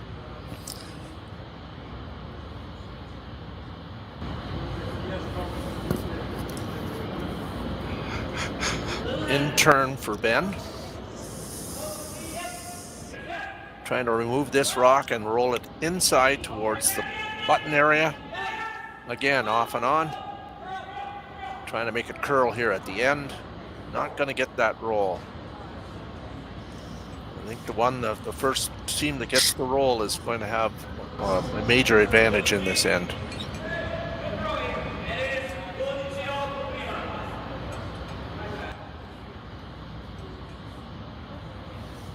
Again, looks like a boardish weight here. Back to board weight. Trying to get the inside roll. Yeah, even if you roll this all the way across, right? You've got that one buried around the corner. Any kind of roll here. It's got a roll. I think it's too much. Oh, well done. No. Well done. Half, maybe about a third to a half open. Just enough where you enticed your opponent to likely chase, or he's going to get very aggressive here, and he does he have second shot? Yep. Okay. Yellow is second shot. Cut down the scoring area if he gets in there. Mm-hmm. Cut down the scoring area significantly. In turn draw. So we're in for some action here in this pivotal sixth end. Team Retornaz does have hammer. That one there has made a move. It's by the front one. So by the second one? Definitely by, but it's got some speed on this one, Juha. It's going to spill off. Yeah. A little heavy. A little bit of a mistake for sure there. And they're going to ignore both those yellows and get underneath first.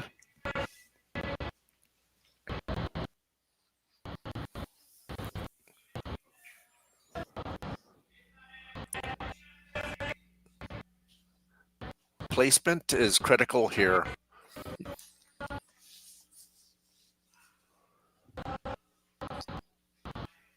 Now they're talking about a tap, I think. Or I think they're trying to over curl, get by both guards and get right to the center line. That way they've actually taken away that hit as well, right? You get this right on the center line, right on the just past the tee and metal. Created some very good angles for yourself. Could bring a multiple end in here. That one there is hanging out, lots of room. Lots of weight. I think he's definitely not light. They're going to the back one here now. Oh, they're trying to make it curl. And there it goes there now. Definitely underneath. Yep.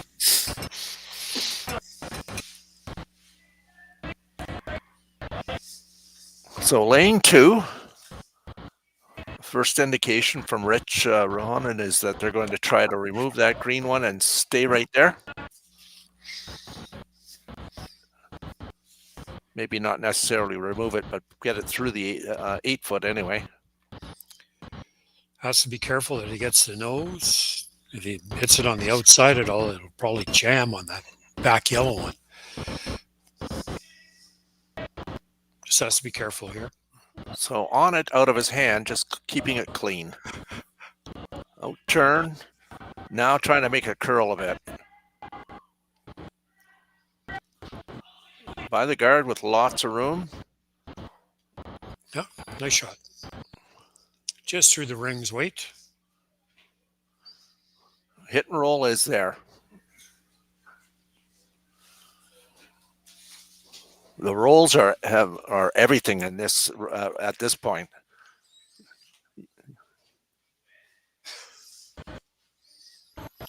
Just a hair on, if you're throwing the out turn at this, just a hair on the low side. You get the double and you roll in behind cover.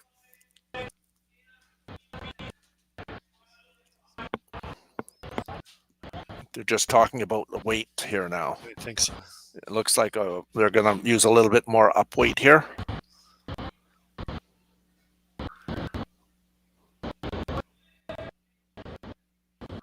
Out turn hit. Now trying to keep it straight. He got by. And got the roll. Made 2 buried. That was tight to that guard. No, I think he's only laying 1. The back yellow one is out counting the, I think he's only laying 1. See how close he gets to the guard here on this replay. The sweeping call, they were just kind of dusting it there at the beginning, and then they went out hard at it to keep it straight and get it by that guard. Just squeezed it by. They're laying 1. I think you're right, I think it's just 1. Yeah. However, that one is open for the time being. So they're going to try to get around this. And again, lean on that one that's on the button. Lean on the side of it. I think so. I don't think you want to try to go around it. If you do, if you happen to clip off, you've left a pretty easy double. So Luke Violette with his first one here in the 6th end for Team Casper, trying to get into the top of the 4-foot circle for second stone to lay second and shrink that scoring area down.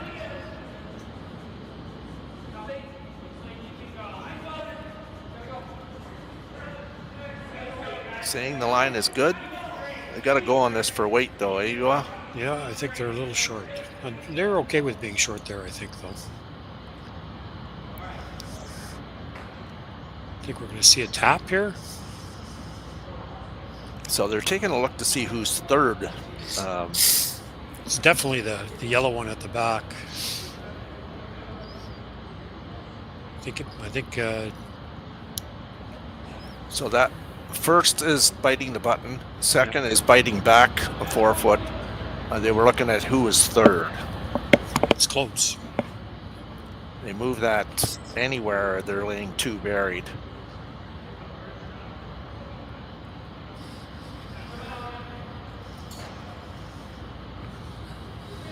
They've thrown the in turn there a couple times, so they've got a pretty good idea of what it does. So Team Retornaz with their first time out here in the critical sixth end. They'd like to score with the hammer here. Coach Ryan Fry gone out to have a discussion with his guys. I like the intern bump. Just move that green one into the 4-foot, and then you're lying 2, buried. Team Casper does have that yellow one that's out front to run back into that pile, but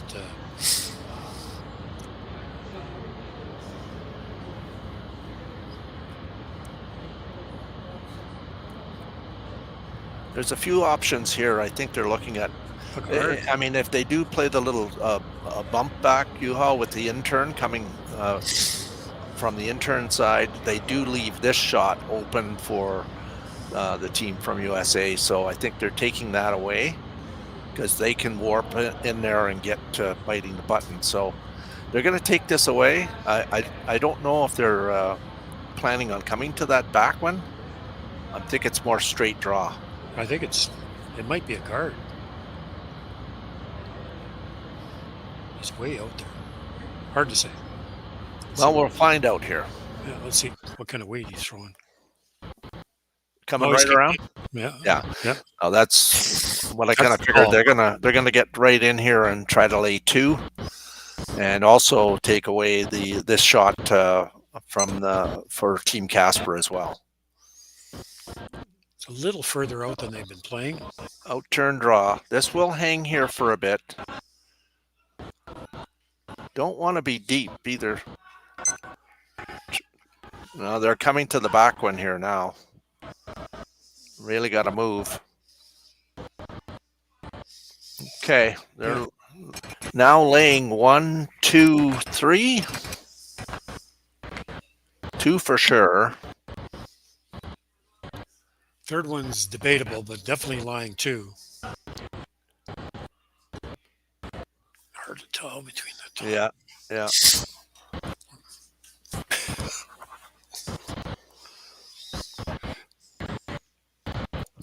Just a little heavy on that one. Yeah. Just a little heavy. Or they needed to carve it earlier.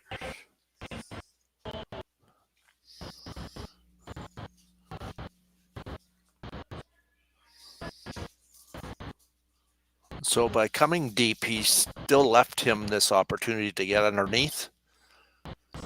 Not sure if he can get shot on it. He would really have to warp in there after getting by the guard. He has to get a pretty big piece of the button to get shot. Yeah. Out turn. We'll see. This will run a bit out here, and you can't be heavy here. It'll run right down there. It's got to be a very precise weight. So Luke has let it go. His last rock here, and number 6. Again, not doing much to this. Now asking to curl. There it goes. Weight's good.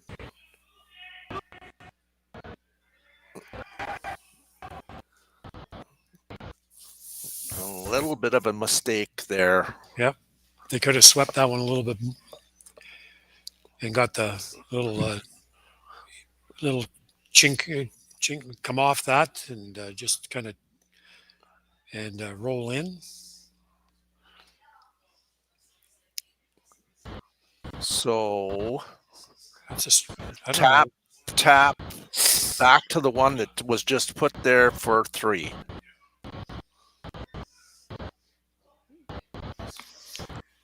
So got to get it by both those front guards.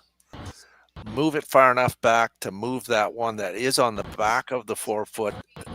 To count 3. That would be a 3-ender, I believe. Yes. So a very important shot here for both teams, obviously. Oh, it might. Yeah, it would be a 3. 2, 3. So Joel with his last shot here in end number 6, keeping it straight. Got to be careful. They don't overcook it.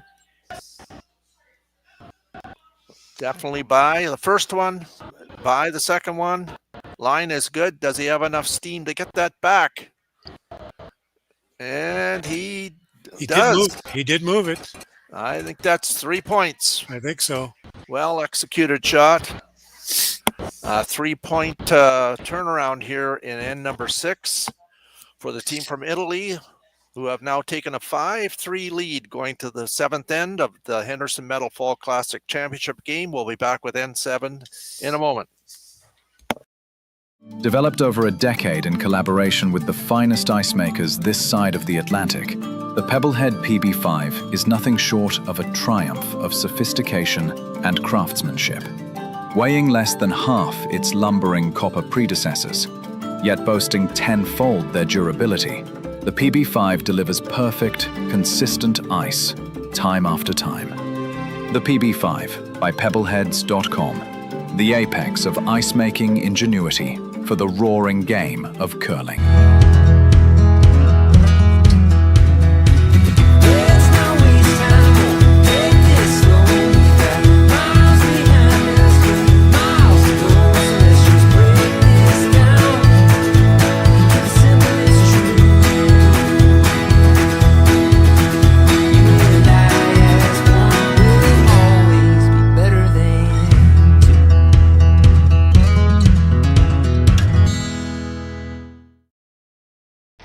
The 2025-2026 Grand Slam of Curling schedule is out, with big events happening all over Canada, like the Masters heading to London in September, the Tour Challenge from YNCU this October, the Canadian Open from Saskatoon in December, and the Players' Championship from Steinbeck coming in January. Early bird weekend and full event passes on sale now at gsoctickets.com. Let's rock!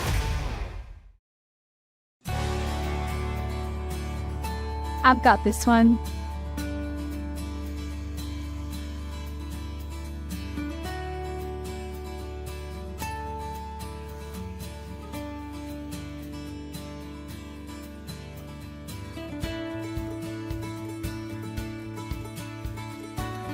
So, how was that? Wonderful. Now let's do it again. BDO Assurance, a commitment to quality.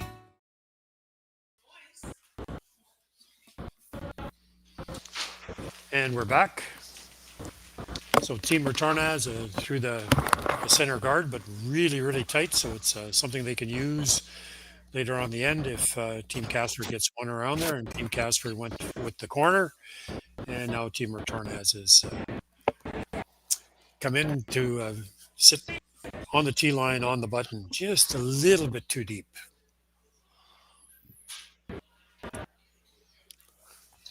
So a big 3-ender in the 6th end for Team Retornaz has turned this game around in their favor. Obviously, Team Casper here looking to try to get a couple of points back or a three. This is a replay of the last shot in the previous end. Just enough weight to get there and to move the one at the back, the yellow, just enough. Excellent shot. Well planned.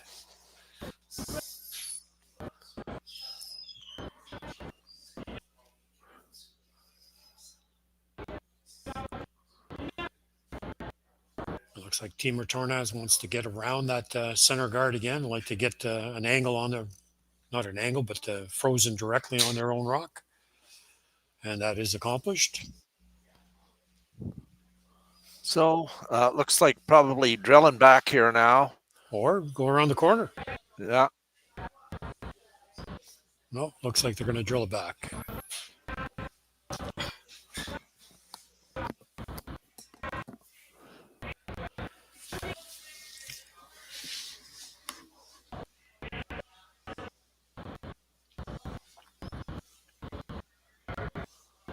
Out turn just a hair on the high side.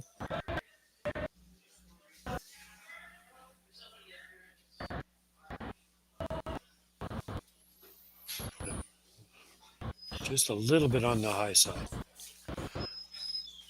Like to keep this rock in play as well.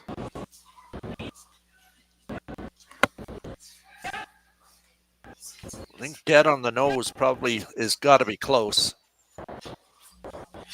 Okay. Not too bad. You got your corners up. You got one out front. And you've separated the two green ones in the rings.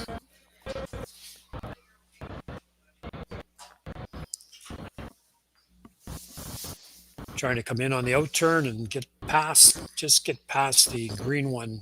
I think just on the, get to the low side of the green one. That's in the 4 foot.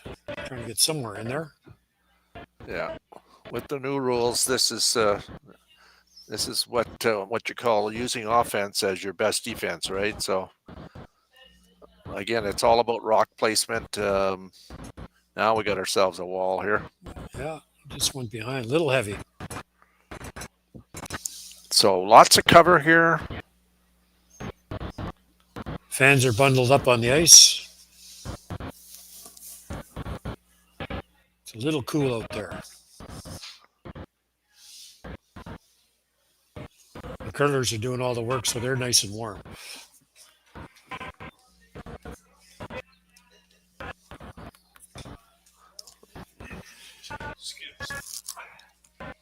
So back 8 I'm seeing indicated here, trying to come down and tap that back and roll inside underneath.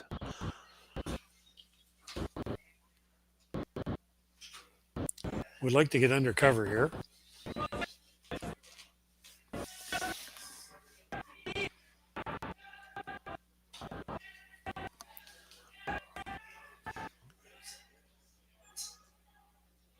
Weights down. Looks good. Made the tap. Saved it there. It's got a wall. Got a little bit of a wall back there.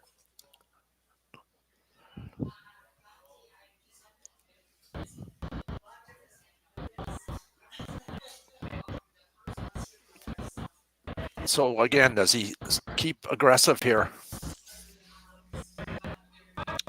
Or do you go up there and take that guard off? Try to make something out front, move them around.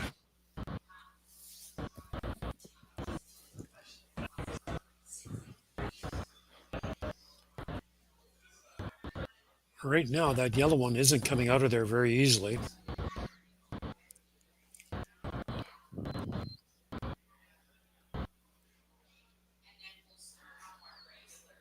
Looks like he's trying for a straight back, trying to hit it and dispel this. Oh, maybe not a straight back, maybe a little bit on the, depending on which turn he throws.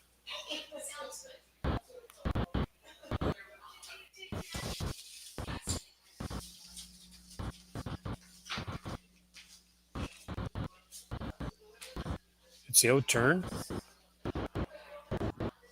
Okay, we got ourselves a bomb coming down here. This is going to do some damage somewhere. And he's over curled this. Yeah, I think he started that one. It looked like he kind of... Yeah, a little tight to the broom. Yeah, it looked like he started it over the top a bit, trying to throw the curveball.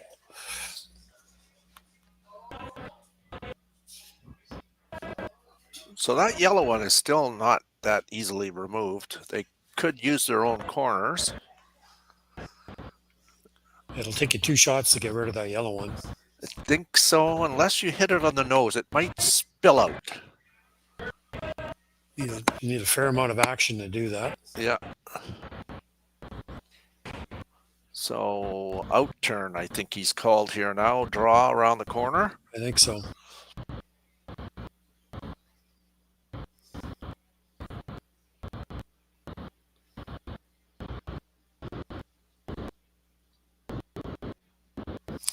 Should duck in behind there very nicely.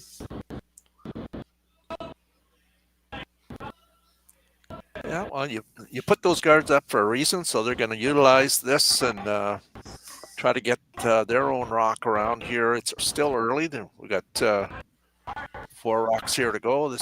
So they're trying to carve this and get it buried. It's essential that they do get it buried here. There's a little sliver showing. About a 16th.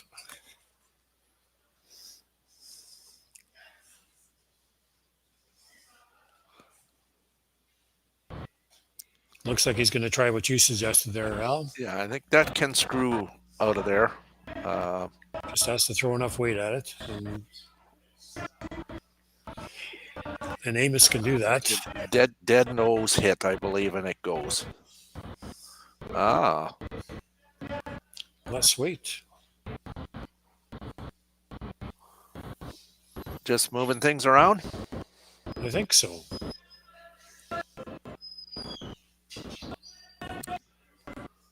Okay, out turn. Looks like he's just going to move these rocks around and get an angle that's a little more helpful.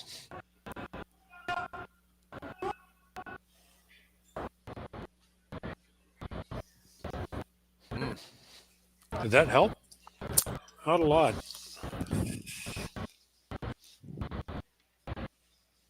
I don't know if that helped.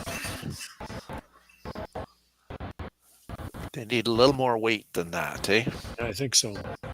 The only good news is his green one at the back left is out counting the one behind the corner.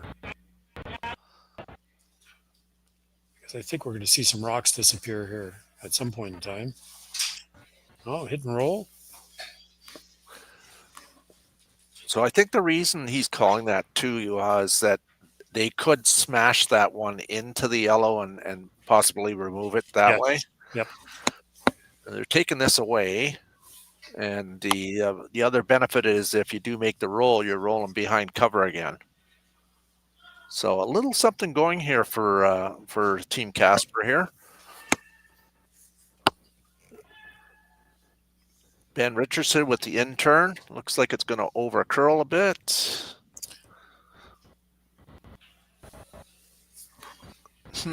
Here we go again. I think there's a double there now. I don't think that roll helped him at all.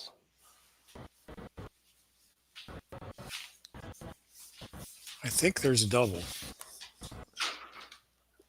Yeah, I think so too. I don't know if it'll jam. I don't know if it'll miss that back green one, but well, it's probably going to glance off that one in the back 4 foot. So then it'll and then go straight sideways. Yeah. Yep. Yeah, very precise shot though. There's disaster on this too. If you ever hit it on the nose, that's not good either. Yeah, take out both your green ones, or take out at least one green one. Yeah, but I think that's all they got here. You have to take advantage of this situation here by, I mean, even if you did hit it a little bit on the thick side, at least you're getting rid of one.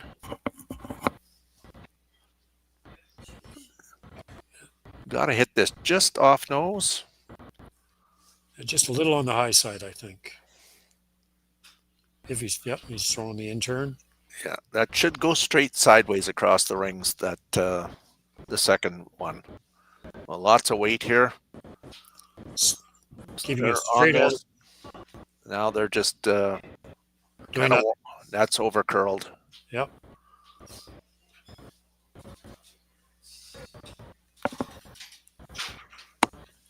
That curled a lot more than I thought it would.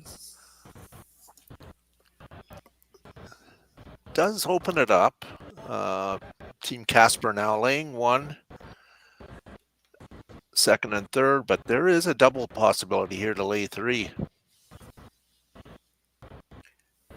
There's a hit and roll as well.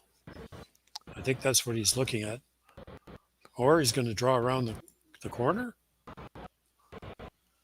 I think he's playing this hit and roll to lay 3. Yeah.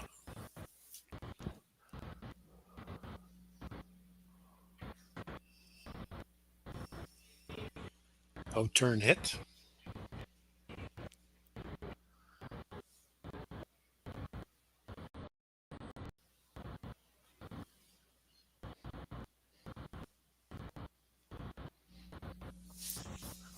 Yep, out-turn hit. So Luke Violette's first rock here in N7. See if he can execute hit and roll over. Move that other stone back a bit to lay 3 points here. He has done so. He has left the same shot back for Team Retornaz? Definitely got a possible 3 here coming up.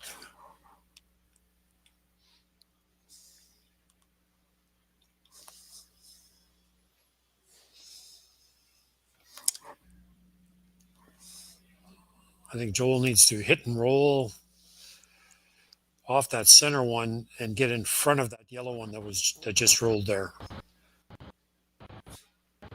Or he's taking out the one that's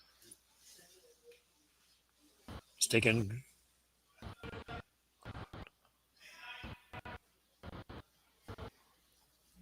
What do you think the call is here? Taking out the yellow one?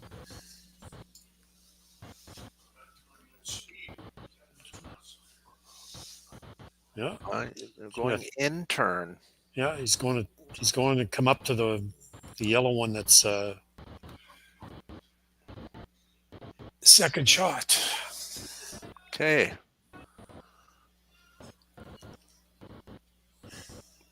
So if they do get to nose, that makes it a little more difficult to get it out, I guess. That's the thinking. Bye. Now they're trying to make it curl. Yep. So Team Casper is only lying 1 right now. But they've got basically the same shot that Joel threw to count 3. So an opportunity here to score 3 points and retake the lead. Just has to follow down exactly the same path that Team Retornaz chose. So ice looks the same. Needs the correct weight here to make this shot.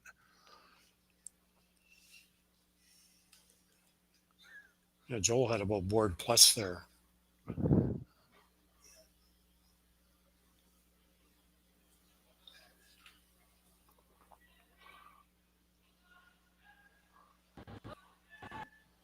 Just keeping it straight.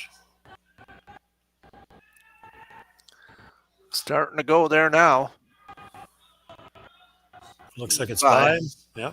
Now they got to try to make it curl. And the 3 points it is. So well executed shot by Team Casper. They just scored 3 to take a 6-5 lead. Come back in a moment for the exciting finish to this game. 6-5. We'll be right back.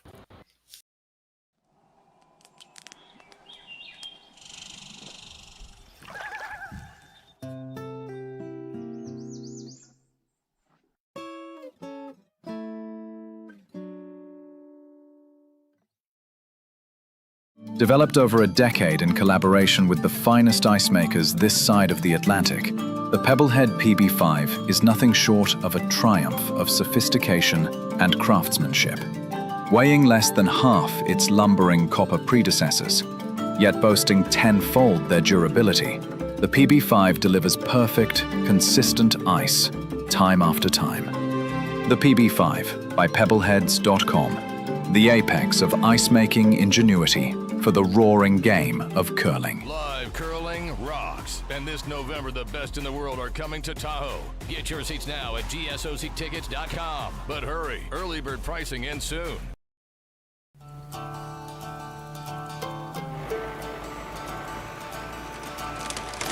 If you work the land, you just got to be a jack of all trades type. There's just too much to do. So if you got to be a welder or a farmer or a ditch digger, that's just who you are that day. Then tomorrow, you can be somebody else.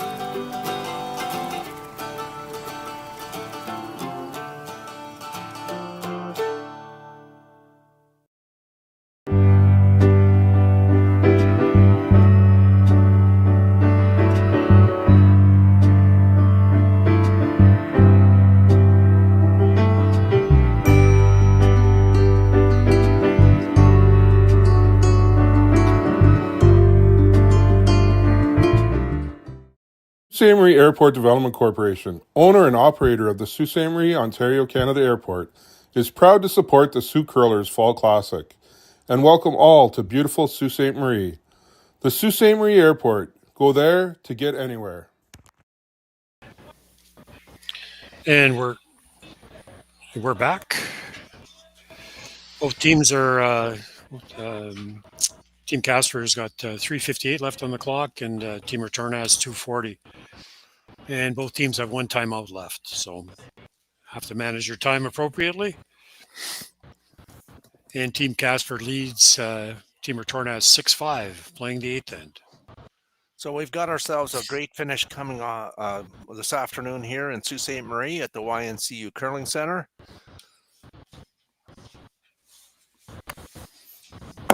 6-5 with the team from Italy holding hammer here in the last end. So glad you're all having a chance to tune in today and watch these two teams go at it. And we're going to crown a champion here very shortly.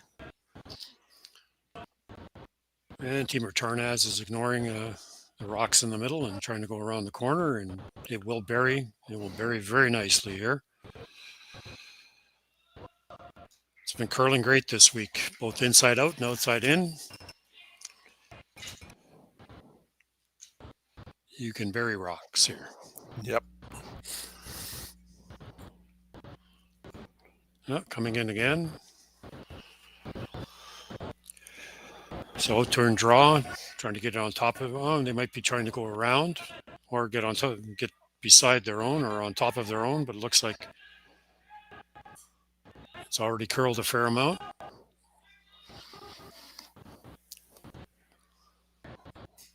This is the second time that Team Retornaz has been in the final. In the first year, they played Team Dunstone, I believe, in the final, and it was a tight game all throughout. One of the best games I've ever seen curled. Yeah, it was very well curled game. I believe last year they got to semis as well. They did. So they've certainly got a very good track record at this club. Again, first visit for Team Casper, and they played super great all weekend and have put themselves in a position to be champions as well. Both these teams, I believe, I'm not sure if Team Casper is going to the next Grand Slam, if they've qualified for that one or not. But no, they said their next game was the American qualifiers. Oh, right, that's right. Exactly. Olympic. Yeah. So. Yeah, they're in 2 weeks. They're in Sioux Falls, South Dakota. Well, we wish them luck. Along with Adjun Team Sonnet is in that one as well. Qualifier this week. Oh, they'd be a great representative for their country. Fine team.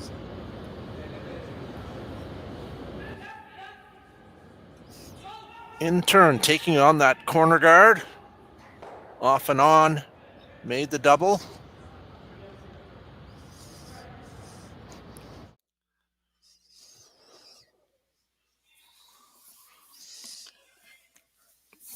So the Yellow Rock.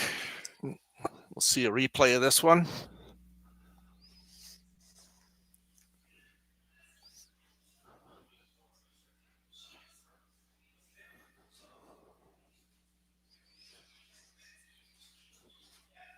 Rolls a little bit towards center. Now we're back to live action where they have feather ticked the front one. Will it stay in the rings? Looks like no. No. Oh, curl back a little bit, but not enough.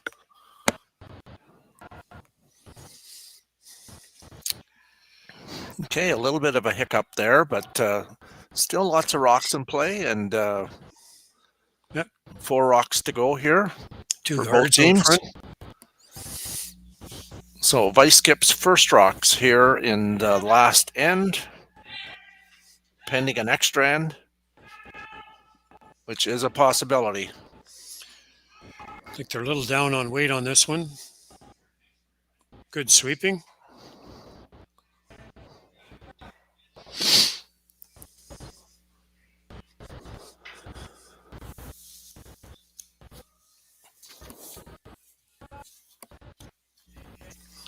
Couple possibilities here. You could hit the open one and try to roll in behind cover.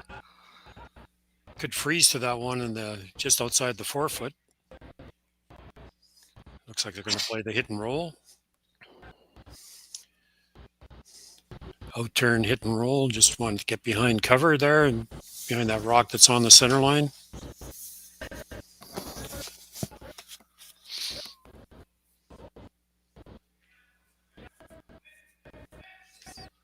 Makes that move right there, eh? And there it goes.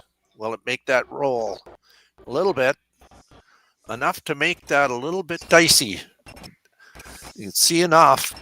However, you can also see jam as well. So he's indicated that they are going to go around everything here and ignore that Retornaz stone that's on the top 8 foot near center line, and instead is going to try to warp one around here to lay first and second. You couldn't do that on bad ice here. It curls enough that you can get around that. So that just indicates the quality of the ice this week.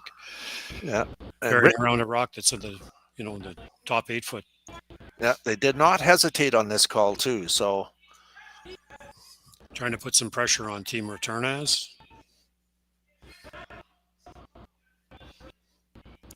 Weight looks really good. Just trying to get it to curl a bit.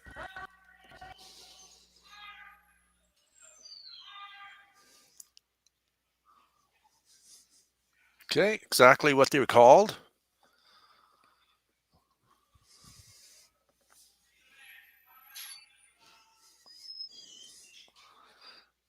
First indication was maybe just come down and freezing on it. They could move that back as well, or they could come around in turn to the top button.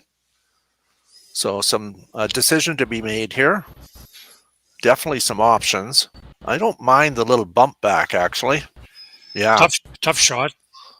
It's definitely a tough shot, but it's there. Just move it back. Move it back 6 inches. You definitely want to make sure you score 1 here. You want to get into a position where you can at least take it to an extra end if you have to.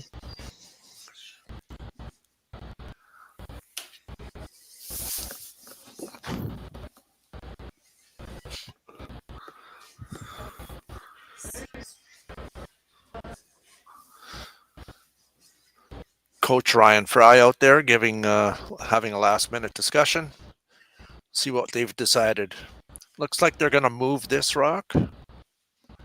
Move it back a few feet.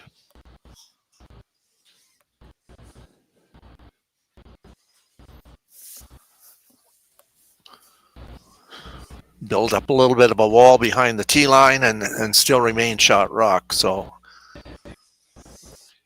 I like this call. Just cleaning it, making sure that it doesn't tick that guard like last time. They couldn't afford that. That's a little bit flopping out open. Now a timeout, last timeout for Team Casper here. Yeah, both teams have used both of their timeouts. Team Casper is 2:27 left, 2 minutes 27 seconds, and Team Retornaz has only got 1:07 left in their game.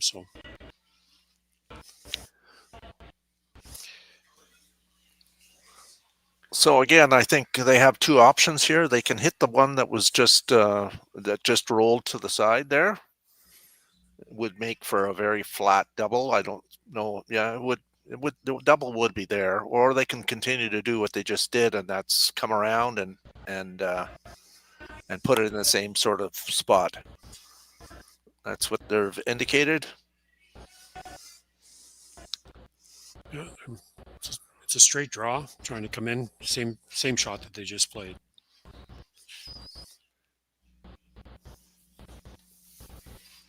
So outturn draw on Luke Violet's first rock of the last end, the 8th end. Maybe last end. We could be going to 9 here. Who knows? We'll both find out. Extra. Sorry. Yeah. So precise draw here. He's had his weight the whole game.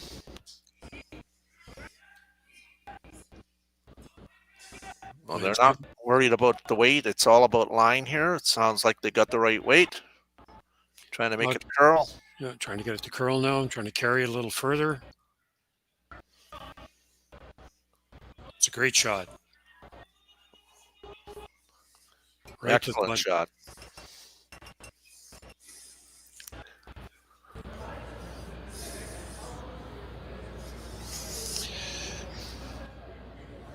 Now they're trying to bump the green one straight back.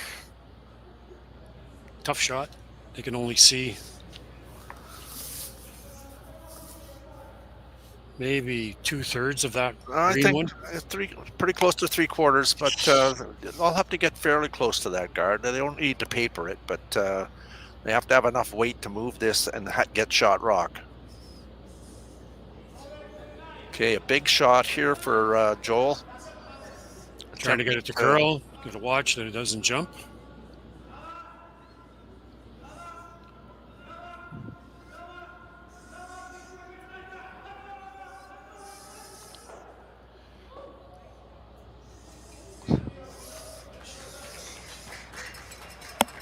It's shot, but it's wide open.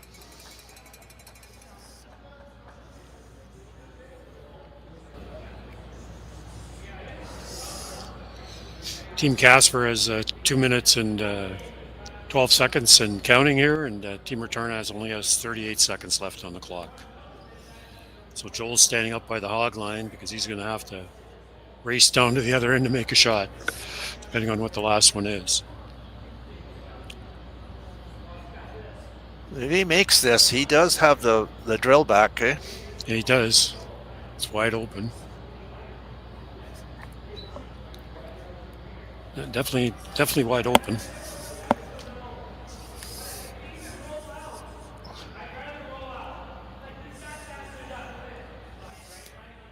I think I can hear it through the glass. He says, I'd rather roll out on the hit rather than leaving it there. I think if you left it there, there might be a triple.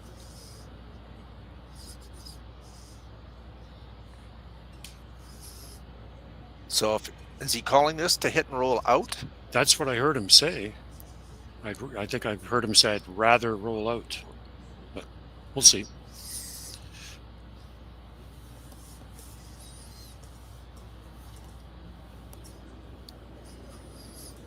So in turn, we'll see what they've called here.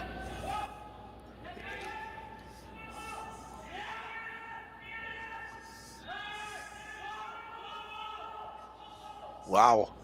That was close. Pretty close to that guard.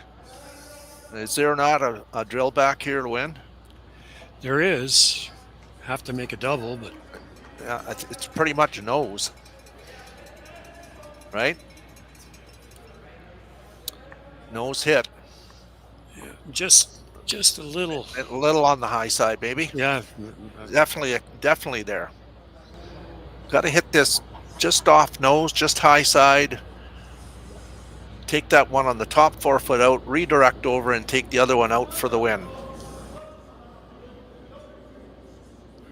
Trying to make this curl. I think that's too high. Through the hole it is. Didn't have a lot of time to relax in the hack. It just kind of ran out of time, but it definitely was there. So a big win for Team Casper from USA in a well-curled game. Congrats to both teams. Champions of the 2025 Henderson Medal Fall Classic. Team Casper, we're going to come back for the ceremony and the presentation of the trophy. So please stay with us.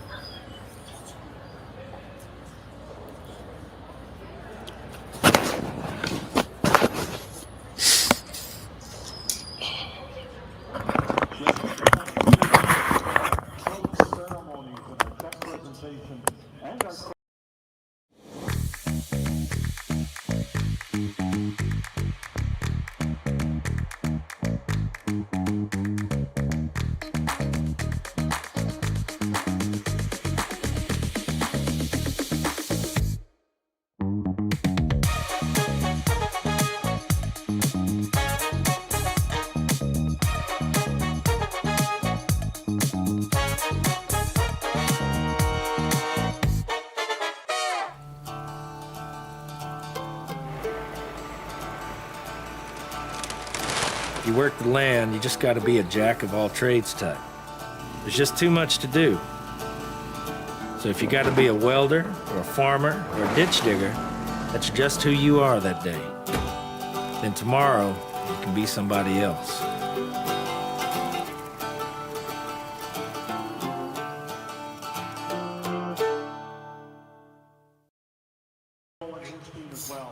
Again, a very, very well done game.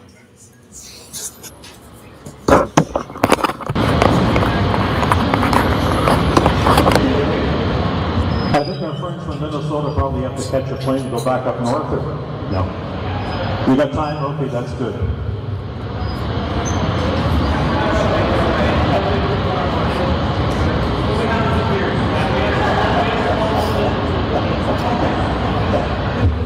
You'll be heading home to Minnesota.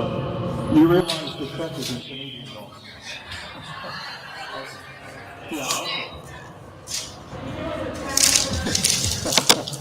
There's no tariff on it.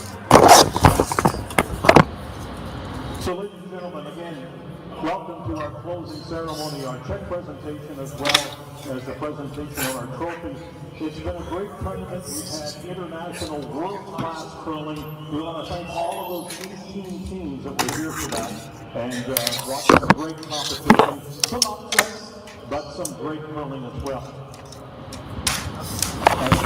On the plane, who is the curlers and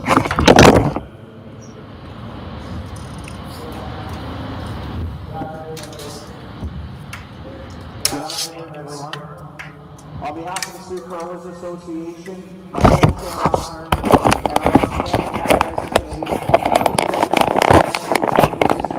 and I and made this year's Henderson Medal Fall Classic an unforgettable event. I'd like to thank all of the participants who made the trip to Sault Ste. Marie this year. I know it's a very busy year on the curling calendar, and we're thrilled to welcome some of the best curlers in the world to our city every fall. I'd like to thank the incredible ice staff for all of their hard work this week. Tom Leonard, Bruno Bin, and Larry Carr, supported by an amazing group of staff and volunteers. We were once again blessed with a near-perfect playing surface, which allowed for some very exciting shot making and some really close games. To our dedicated volunteers, we could not do this event without you. To pull off an event like this, it takes an army. Your dedication to supporting your club allows us to showcase our community on the world stage annually, and it is truly humbling to watch everything come together so seamlessly time and time again. Finally, and most importantly, I want to thank our sponsors. Our many silver, gold, and platinum level sponsors, our presenting sponsor, Kioti Dealers of Ontario, Tourism Sault Ste. Marie, and our title sponsor, Henderson Medal, led by an amazing ownership team of Carrie, Jason, Drew, and Tyler. Your steadfast support of our curling club and our sport are unmatched. We truly could not host this event without you. Your partnership allows us to showcase our community and put together an event that truly stands out on the world stage. We look forward to continuing this partnership well into the future, and we already can't wait till next year, where I'm confident the Henderson Medal Fall Classic will be bigger and better than ever. Thank you.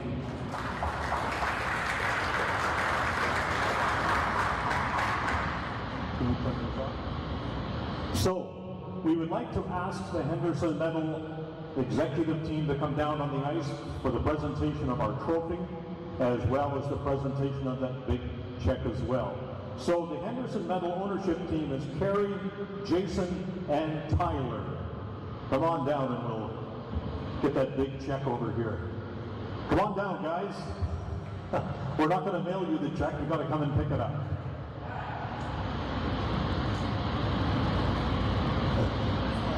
How about if we do the trophy first? Would you like to present the trophy to the team?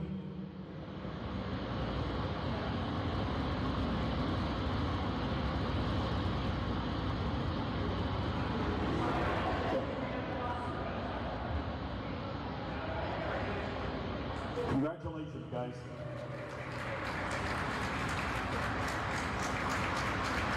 And now we have a big check for you that you'll be able to take back with you. Try and get that on the plane.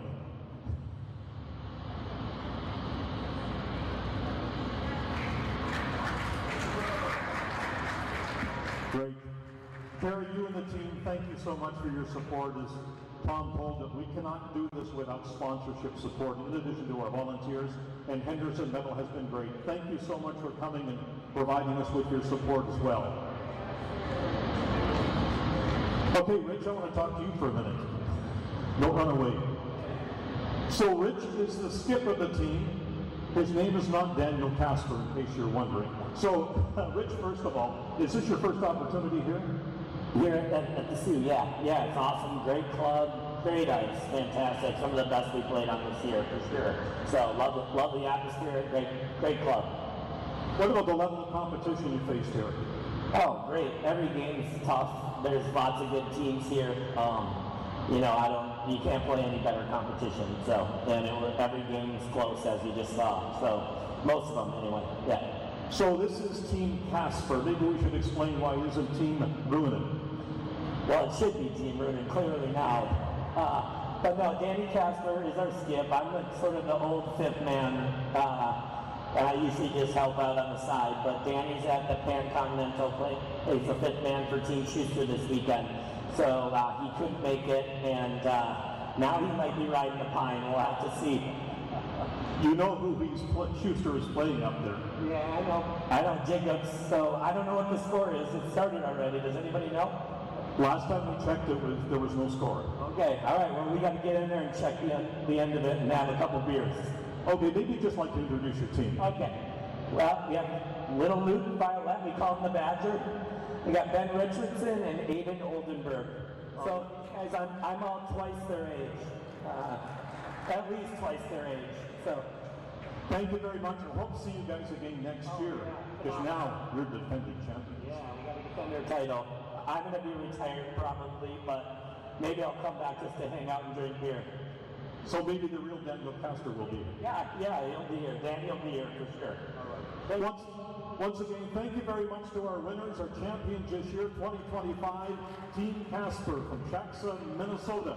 Safe travels on your way home, and hope to see you here again next year. And again, folks, thank you so much for coming out. I know it's cold down here on the ice level, nice and warm up in the lounge, but we couldn't do this so well without your support. So thank you very much for coming out, and we'll see you again next year.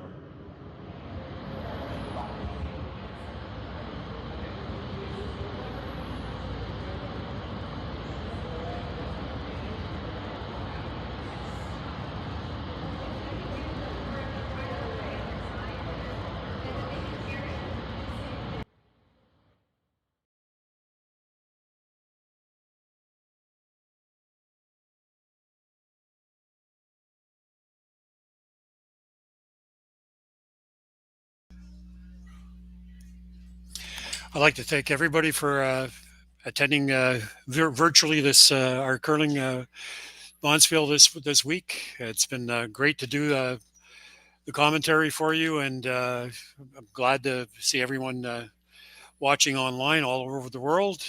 And it's been a great spiel, and we'll see you next year. Thank you very much for watching. Bye now.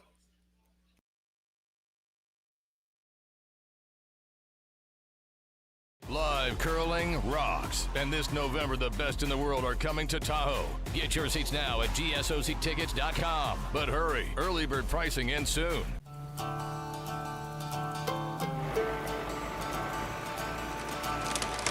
If you work the land, you just got to be a jack of all trades type. There's just too much to do. So if you got to be a welder or a farmer or a ditch digger, that's just who you are that day. Then tomorrow, you can be somebody else.